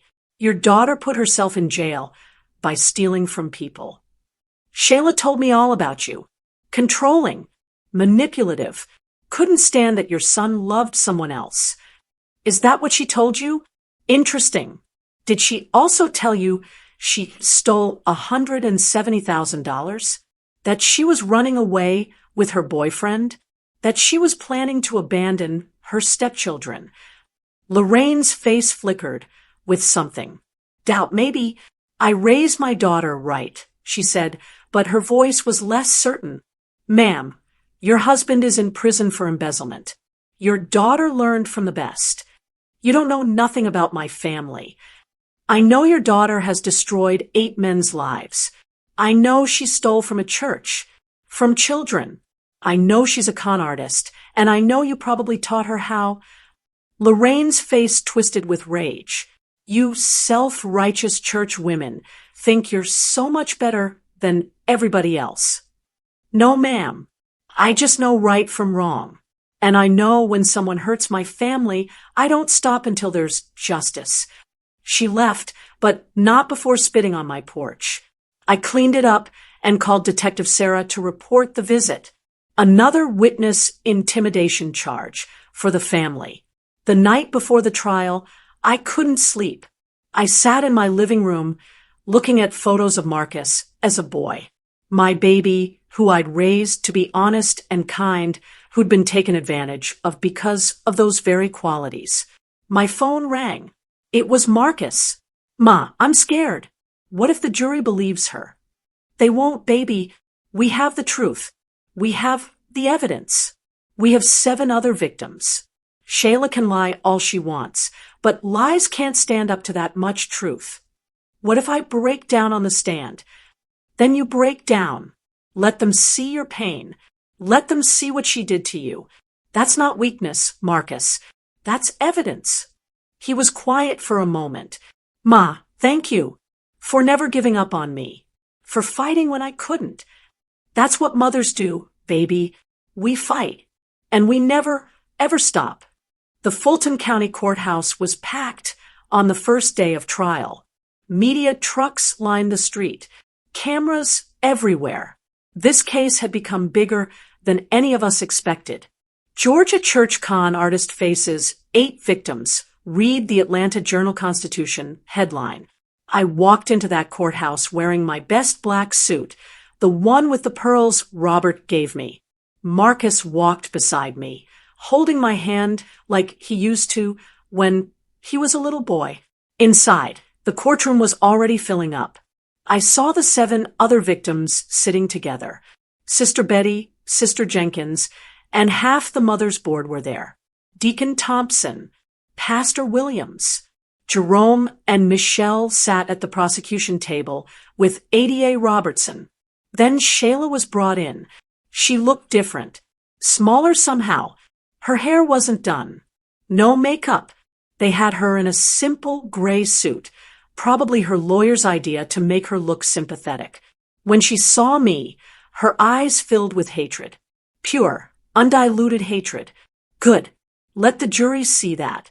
Judge Martha Freeman, a stern black woman in her 60s, entered the courtroom. All rise. We stood. The trial was beginning.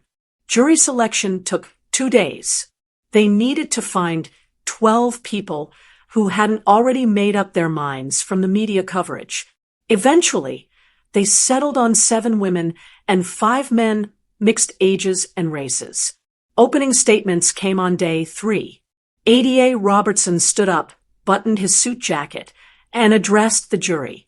Ladies and gentlemen, this case is about trust, about faith, about how a woman named Shayla Robertson systematically destroyed lives for over a decade. The evidence will show that she is not a victim.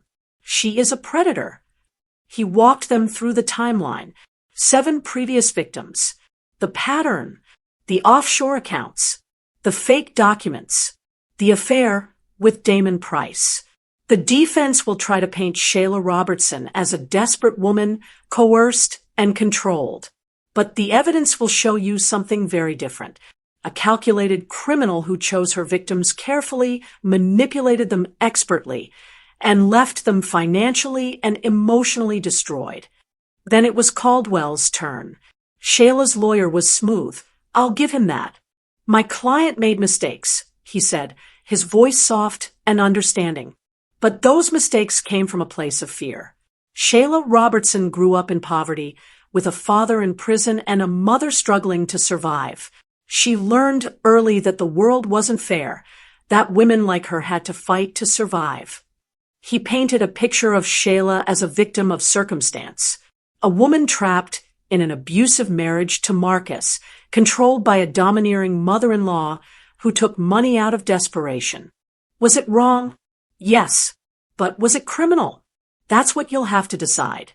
Because the prosecution wants you to believe my client is a monster. I'm here to show you she's human.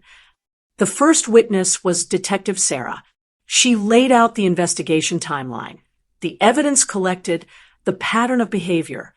Caldwell tried to poke holes in the investigation. Detective, isn't it true that you were hired by the defendant's mother-in-law? Doesn't that create a bias? I was contacted by a private investigator, Detective Sarah said calmly. But once criminal activity was discovered, this became an official police investigation. Everything was done by the book. The second witness was Jerome.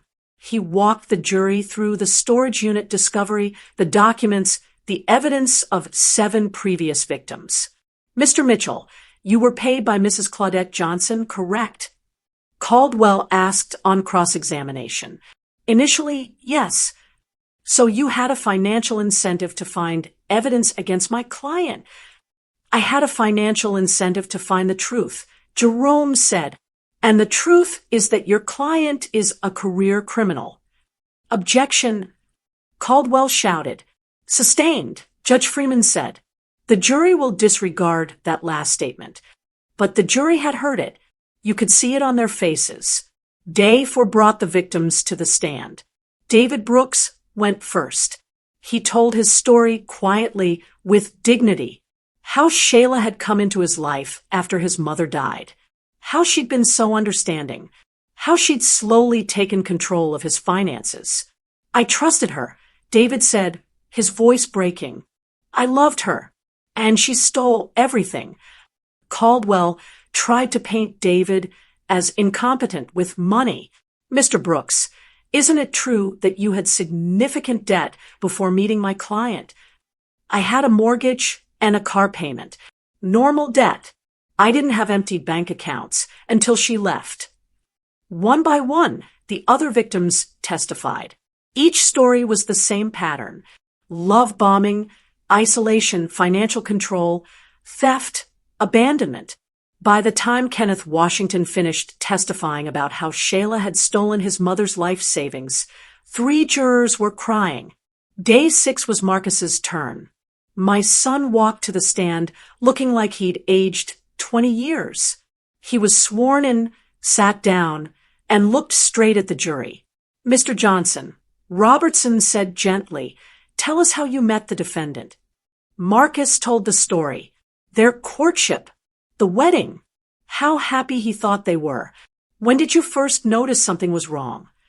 About a year in, Marcus said, my business started struggling. Payments were late. Accounts were overdrawn. I thought it was my fault.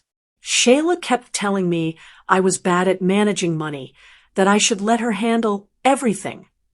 Did you let her? Yes. And that's when things got worse. Suppliers stopped trusting us. Contracts fell through. I was working 18-hour days trying to save my business while it was crumbling around me. Did you know your wife was stealing from you? No. Marcus's voice broke. I thought she was helping me. I thought she loved me. Robertson showed Marcus the bank statements, the fake invoices, the evidence of systematic theft. When did you learn the truth? When my mother showed me, after she'd been investigating for months. After I'd spent 3 years believing I was the problem. Caldwell's cross-examination was brutal. He tried to paint Marcus as controlling, as abusive, as someone who'd driven Shayla to desperate measures. Mr. Johnson, isn't it true that you monitored your wife's phone? No. That you controlled her access to money? No. She had full access to all our accounts. Isn't it true that you isolated her from her family? Her family. Marcus's voice rose. Her father is in prison for embezzlement, and her mother tried to intimidate my mother. What family was I isolating her from? Your Honor. Caldwell objected, but the damage was done. Marcus's pain was real, visible, undeniable. Then came the moment Caldwell made his biggest mistake. He called Shayla to the stand. She walked up there, in that gray suit, eyes downcast, playing the victim perfectly. She testified about growing up poor, about marrying Marcus thinking he was a good man, about how I'd made her life hell. Mrs. Johnson was cruel to me, Shayla said, tears running down her face. She never accepted me. She poisoned Marcus against me. She made me feel worthless. And the money? Caldwell asked. I was scared. Marcus was becoming more controlling. His mother was trying to have me declared incompetent. I took money to protect myself, to have an escape fund in case I needed to leave. Did you plan to steal from the church? No, that was a mistake. I was confused, stressed. I made errors in the bookkeeping. Robertson's cross-examination destroyed her. Ms. Robertson, you testified that you took money out of fear, correct? Yes. Then why did you buy designer handbags and shoes? Why the expensive jewelry? If you were afraid, why weren't you hiding that money? Shayla fumbled. I deserved some things. Small comforts. Small comforts. Robertson pulled out receipts. A $12,000 handbag. $8,000 shoes. These are small comforts. And this affair with Damon Price. Was that also out of fear? That's not. We have text messages, Ms. Robertson, messages where you and Mr. Price laugh about conning your husband, where you call your stepchildren burdens, where you plan to leave the country with stolen money. Was that fear? Shayla's face crumbled. You don't understand. I understand perfectly. You're a con artist. You've been running cons for 15 years. 7 previous victims, Ms. Robertson. 7 men whose lives you destroyed before Marcus Johnson. Were you afraid of all of them too? Objection. Caldwell was on his feet. Withdrawn, Robertson said, smiling. No further questions. After 2 weeks of testimony, closing arguments came on a Monday morning. ADA Robertson stood before the jury one last time. Ladies and gentlemen, over the past 2 weeks, you've heard from 8 victims. 8 men whose lives were destroyed by the defendant. You've seen bank statements, text messages, fake documents. You've heard the defendant's own words, laughing about her cons, planning her escape. He walked slowly in front of the jury box. The defense wants you to believe Shayla Robertson is a victim, but victims don't have offshore accounts. Victims don't run the same con on 8 different men over 15 years. Victims don't text their boyfriends about cashing out and moving on to bigger and better things. He paused, letting that sink in. This woman didn't steal out of fear. She stole because she's a thief. She didn't take money for survival. She took it for designer bags and trips to Miami with her boyfriend. She didn't make mistakes. She made choices. Criminal choices. Robertson placed his hand on the evidence table. The evidence is overwhelming. The pattern is undeniable. Shayla Robertson is guilty of every charge against her, and it's time for her to face justice. Caldwell's closing was emotional. He painted Shayla as a product of her circumstances, a woman who'd made bad decisions but didn't deserve to have her life destroyed. Yes, my client took money that wasn't hers. Yes, she made terrible choices. But does that make her a monster? Does that mean she deserves 30 years in prison? He pointed at Marcus. That man claims abuse, but where are the police reports? Where are the hospital records? There are none, because it didn't happen the way they say. Objection, Your Honor, Robertson said. There are no abuse claims in this case. Defense counsel is mischaracterizing the testimony. Sustained. Counsel, stick to the facts. Caldwell stumbled through the rest of his closing, but the damage was done. The jury saw through him. Judge Freeman gave the jury their instructions. They filed out to deliberate at 2 p.m. How long do you think? Marcus asked me in the hallway. Could be hours. Could be days, Michelle said. But Robertson's case was strong. Real strong. We waited in a conference room. Sister Betty brought food. Nobody ate. The 7 other victims paced, checked phones, tried to stay calm. At 6 p.m., we got word. The jury had a verdict. For hours. They deliberated for only 4 hours. That's good, Michelle said. Quick verdicts usually favor the prosecution. We filed back into the courtroom. My heart was pounding so hard I thought everyone could hear it. Marcus sat beside me, gripping my hand. Shayla was brought in. She looked small, scared. For the first time since I'd met her, the mask was completely gone. Has the jury reached a verdict? Judge Freeman asked. We have, Your Honor. The jury foreperson, a middle-aged black woman who reminded me of Sister Betty, stood up. On the count of wire fraud, how do you find? Guilty. Marcus squeezed my hand. On the count of embezzlement from Mount Zion Baptist Church, how do you find? Guilty. I closed my eyes, thanking God. On the count of identity theft, how do you find? Guilty. Count after count. 15 charges total. 15 guilty verdicts. By the time the foreperson finished, Shayla was sobbing. Caldwell had his head in his hands. The courtroom erupted in whispers. Order! Judge Freeman banged her gavel. This court will maintain order. She looked at Shayla with no sympathy. Ms. Robertson, you have been found guilty on all counts. Sentencing will be set for 3 weeks from today. Until then, you will remain in custody. Bailiff, remove the defendant. As they led Shayla away, she looked back at me. Not with hatred this time. With something else. Defeat. Recognition. The understanding that she'd finally been beaten. I looked her dead in the eye and nodded. Just once. Outside the courthouse, reporters swarmed us. Mrs. Johnson, how do you feel about the verdict? I stood tall, Marcus beside me. I feel like justice was served. Not just for my family, but for all the victims. For everyone who's ever been manipulated by someone they trusted. What message do you want to send? That mothers will fight for their children no matter what.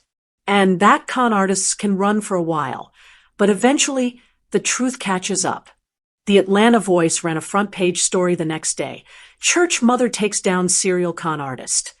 How faith, patience, and a private investigator brought justice. 3 weeks later, we returned for sentencing. Judge Freeman had reviewed all the evidence, all the victim impact statements, all the psychological evaluations. Ms. Robertson, she said, looking down from the bench, in my 30 years as a judge, I have rarely seen such calculated, systematic cruelty. You didn't just steal money. You stole trust. You stole peace. You stole people's ability to believe in love. Shayla stood there, crying. Her mother sat in the back, glaring at everyone. You targeted good men, men who'd suffered loss, who were vulnerable, who wanted to believe in you. You targeted a church. You targeted children's futures. And you did it all without remorse, without conscience. Judge Freeman looked at her papers.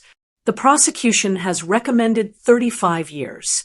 The defense has asked for leniency, for 15 years with the possibility of parole. My heart was in my throat. I've considered all the arguments. I've reviewed your criminal history, the pattern of behavior spanning 15 years. Ms. Robertson, you are a danger to society. You are unrepentant, and you will continue this behavior if given the opportunity. She looked directly at Shayla. I hereby sentence you to 40 years in the Georgia Department of Corrections. No possibility of parole for the first 20 years. Additionally, you are ordered to pay full restitution to all victims, totaling $473,000 plus damages. 40 years. She'd be 70 before she had a chance at freedom. Shayla collapsed, actually fell to the floor, screaming. The bailiffs had to carry her out. Damon Price was sentenced the next day. 30 years, no parole for 15. Outside the courthouse that day, something beautiful happened. All 8 victims stood together for a photo. 8 men who'd been too ashamed to speak up, now united in their victory. David Brooks put his arm around Marcus. We survived her, he said. We actually survived her. That evening, Mount Zion held a special service. A healing service, Pastor Williams called it. The sanctuary was full. Not just our members, but people from all over Atlanta who'd followed the case. The 7 other victims came.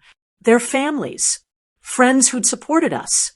Pastor Williams spoke about justice, about healing, about how God sees everything even when we think evil is winning. Then he invited me to speak. I walked to that pulpit and looked out at my church family, my community, my people. 3 years ago, a woman tried to destroy my family. She isolated my son. She stole from our church. She worked to make everyone believe I was crazy, incompetent, bitter. I paused, looking around. There were days I wanted to give up. Days when it seemed like she'd won. When even people I'd known for 40 years believed her lies over my truth. Sister Patterson was crying. Sister Jenkins, too. But I learned something through all this. I learned that truth is patient. It doesn't need to shout. It doesn't need to fight dirty. It just needs to wait, because lies always crumble eventually. I looked at Marcus, at my grandbabies sitting beside him. I also learned that being old doesn't mean being powerless. We elderly folks, we've survived things these young people can't imagine. We've got wisdom they don't teach in schools. We've got strength that comes from living through storms. Amen, someone shouted. So to anyone out there being manipulated, being isolated, being told you're the problem when you know you're not, don't give up. Document everything. Build your case. Find your allies. And when the time is right, strike with the truth. The church erupted in applause. And one more thing, I said, smiling, to anyone thinking about messing with a praying black grandmother, baby, don't. The church fell out. People laughing, clapping, crying, shouting. That night, I sat in my living room with Marcus and the grandkids. We ordered pizza, watched cartoons, did normal family things we hadn't done in 3 years. Ma, Marcus said after the kids went to bed, I don't know how to thank you. You don't need to thank me, baby. You're my son. Protecting you is what I do. I'm going to be better, more careful. I'm going to trust my instincts. Good. And Marcus, you're going to love again someday. Don't let what she did close your heart forever. He nodded, tears in his eyes. How did you stay so strong? I thought about that, about all the nights I cried, all the times I wanted to give up, all the moments I felt completely alone. I wasn't always strong, I said, but I had faith. Faith that justice exists, and faith that evil might win battles, but good wins wars. A year after Shayla's sentencing, I woke up to the smell of bacon and the sound of children's laughter. I walked into my kitchen to find Marcus cooking breakfast, while my grandbabies Sophia and Marcus Jr. set the table.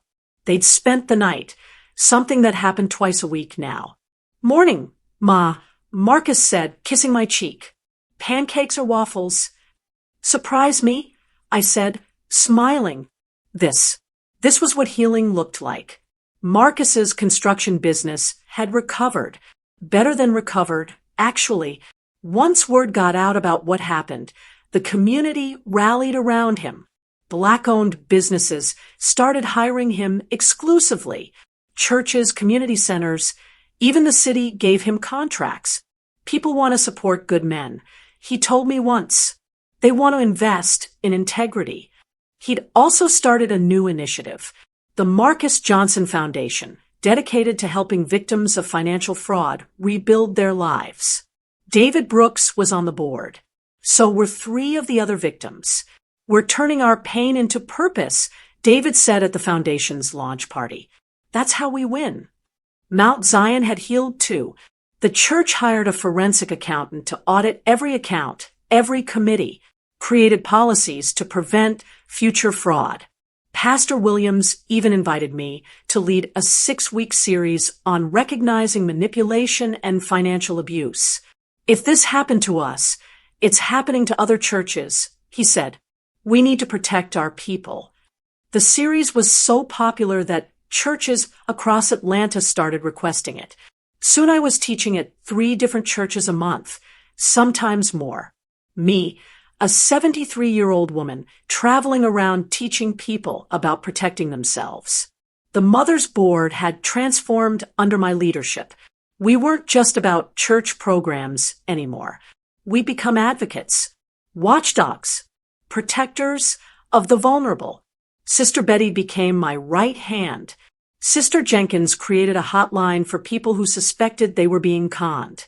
Sister Patterson started a legal aid fund to help victims who couldn't afford lawyers. We're the Avengers, but with church hats, Sister Betty joked once. The 7 other victims had healed in their own ways. David Brooks started dating someone, a widow from his neighborhood, who understood his caution.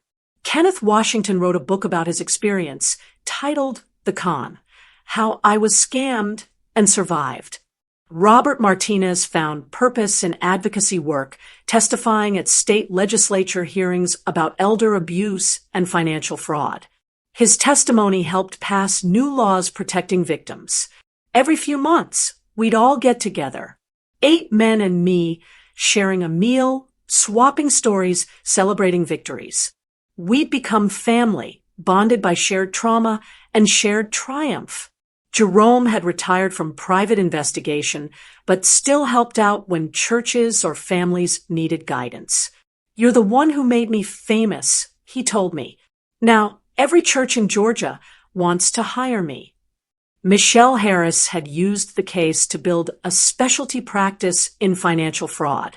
She'd won millions in settlements for victims across the state.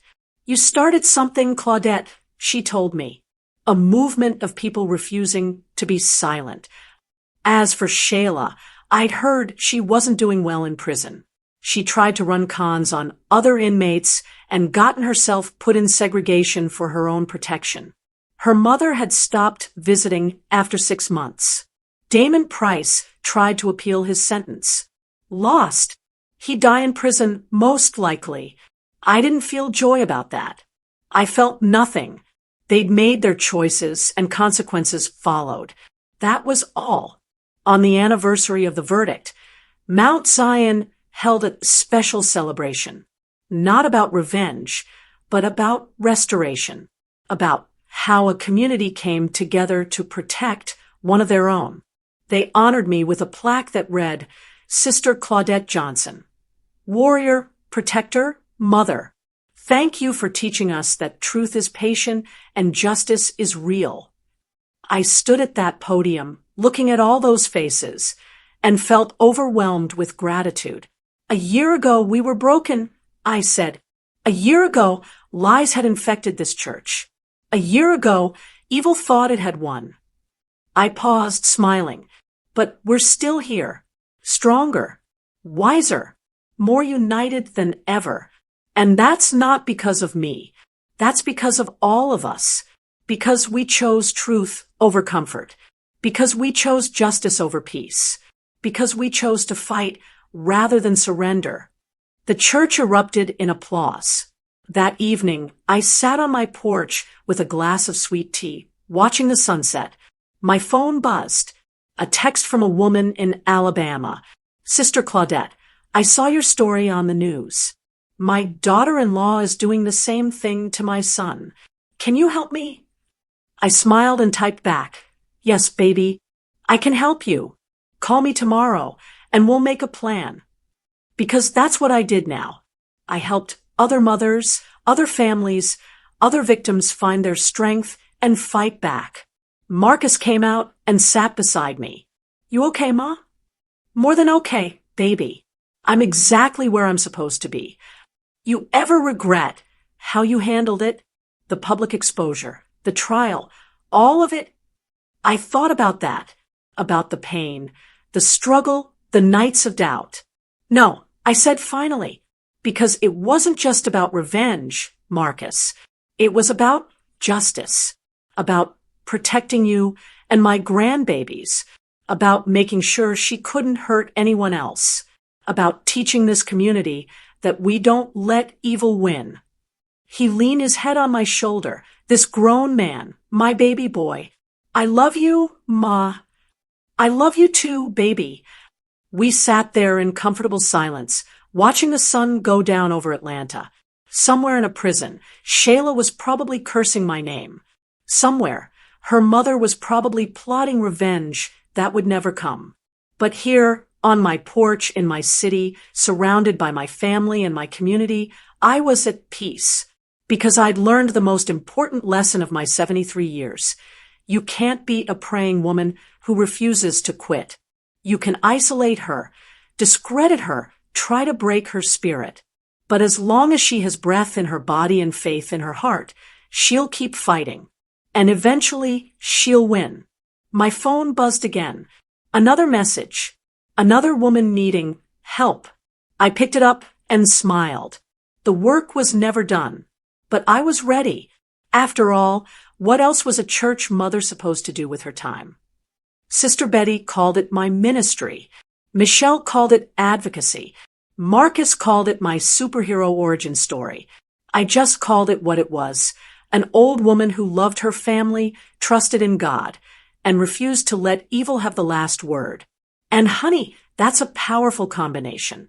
5 years after Shayla's conviction, I stood in the Georgia State Capitol building, wearing my royal purple suit and my best church hat.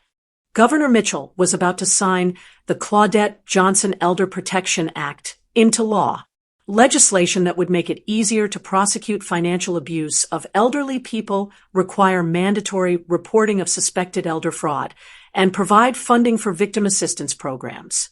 Mrs. Johnson, the governor said, shaking my hand in front of cameras and reporters, your courage changed Georgia.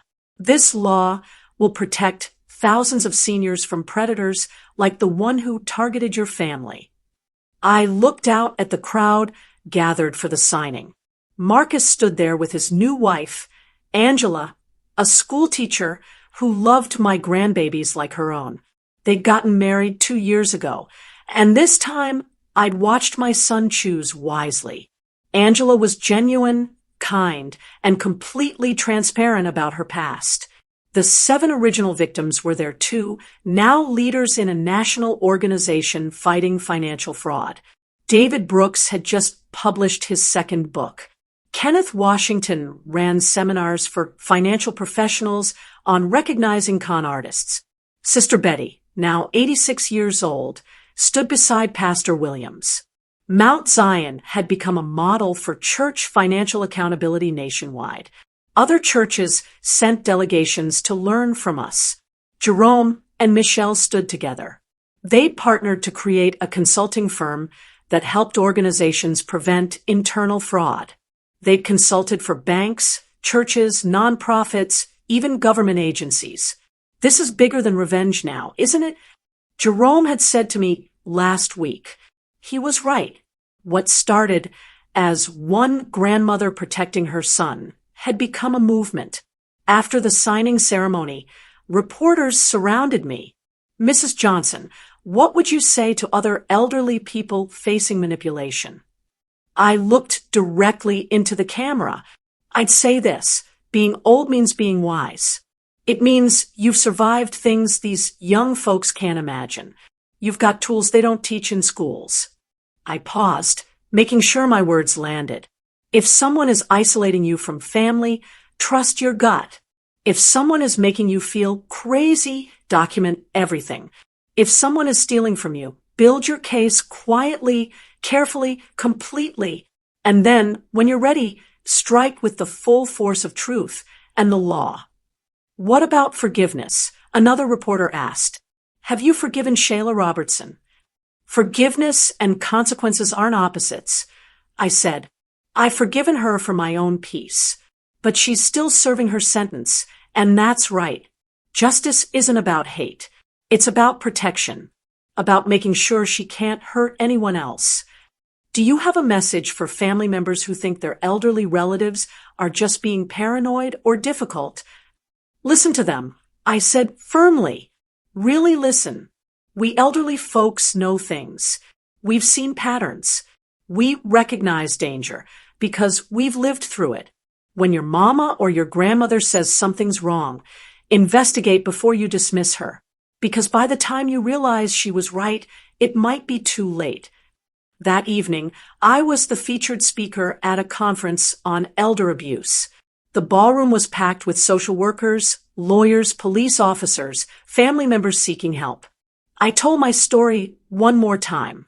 The manipulation, the isolation, the theft, the fight back, the victory.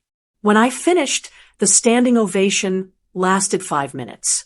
During the Q&A session, a young woman raised her hand. She looked exhausted, defeated.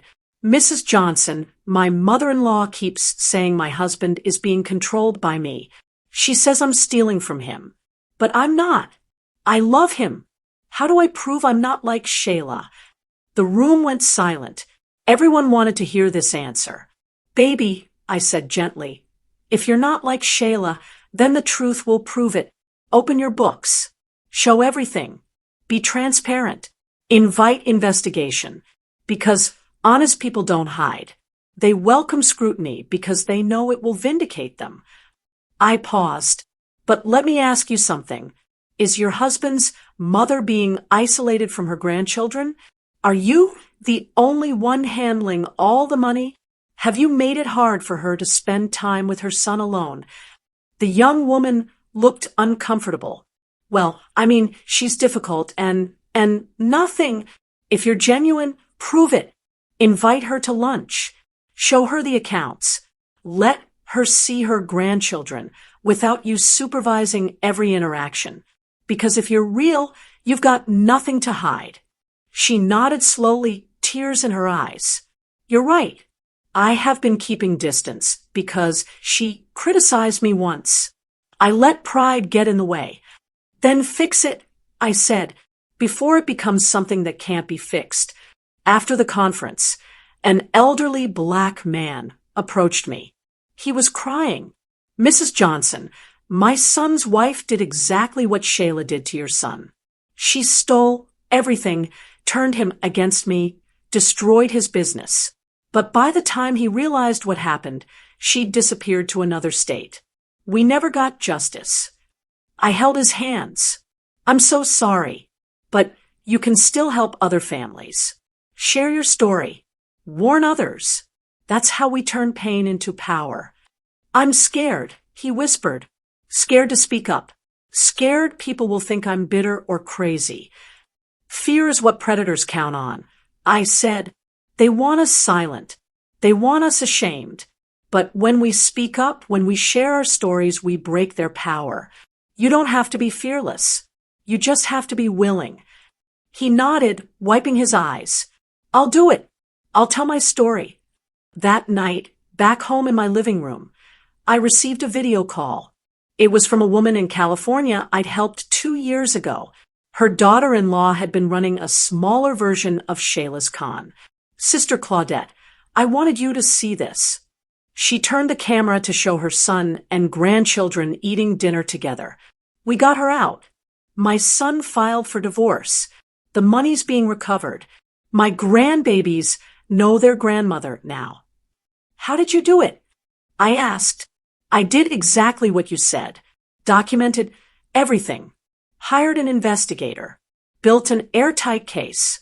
And when I had enough evidence, I presented it to my son with love, not accusation. It worked. After we hung up, I sat in my quiet house and felt the weight of what had happened over 5 years. One attempted slap had led to 40 years in prison for Shayla, but it had also led to a state law protecting elders, a foundation helping fraud victims, hundreds of families saved from similar cons, a national conversation about elder abuse, dozens of churches implementing better financial controls, thousands of elderly people finding their voice and their power. My phone buzzed. A text from Marcus. Ma, Angela and I have news. You're going to be a grandmother again. Baby number 3 coming in December. I smiled, tears rolling down my face. Life. New life. The future. That's what this had all been about. Not just stopping evil, but making space for good to grow. I thought about Shayla, now 35 years old, sitting in a Georgia prison with 35 more years to go. I wondered if she ever thought about what her life could have been if she'd chosen differently. Probably not. Con artists rarely do, but I thought about it sometimes, about all the good she could have done with her intelligence and charm, about the lives she could have improved instead of destroyed. What a waste. My doorbell rang. Sister Betty, with a casserole and gossip about Sister Morrison's new grandson. Girl, you know I had to come tell you this in person, she said, settling into my couch. This was my life now. Family dinners and church gossip, helping victims and speaking at conferences, grandchildren and great-grandchildren on the way, a community that loved me and a purpose that fulfilled me. Shayla had tried to take all of this from me, had come so close to succeeding, but she'd made one fatal mistake. She'd underestimated a praying Black woman who knew her worth, trusted her instincts, and refused to quit. As Sister Betty talked, and I half listened, I thought about that day in the fellowship hall. The day Shayla raised her hand to slap me, the day I caught her wrist and told her it would be the last thing she did as a free woman. I kept my promise. And more than that, I'd turned a moment of threatened violence into a movement of protection, turned personal revenge into public justice, turned my pain into purpose. That's what we elders do. We take our scars and turn them into armor for the next generation. Claudette, you listening to me? Sister Betty asked. Sorry, baby. What did you say? I said, there's a young woman at church, new member, just married into the congregation. Something about her reminds me of Shayla, that same too perfect sweetness. I sat up straight. Tell me more. Because the work was never done. Evil was always looking for new victims. But so was I, looking for people to protect.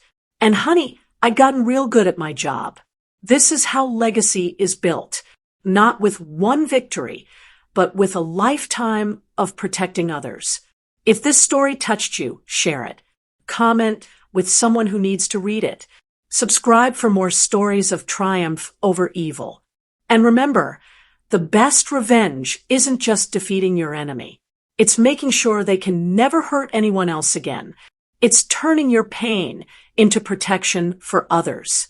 It's building something good from something bad. I caught a wrist and changed the world. What will you do with your pain? How will you turn your survival into someone else's salvation? The story may be over, but the mission continues. Every day, predators target elderly people thinking we're easy marks. Every day, they're wrong. Because for every Shayla out there, there's a me, Sister Claudette, waiting. Stay strong. Stay vigilant. Stay connected to your community. And never, ever let anyone make you feel like you're too old to fight back.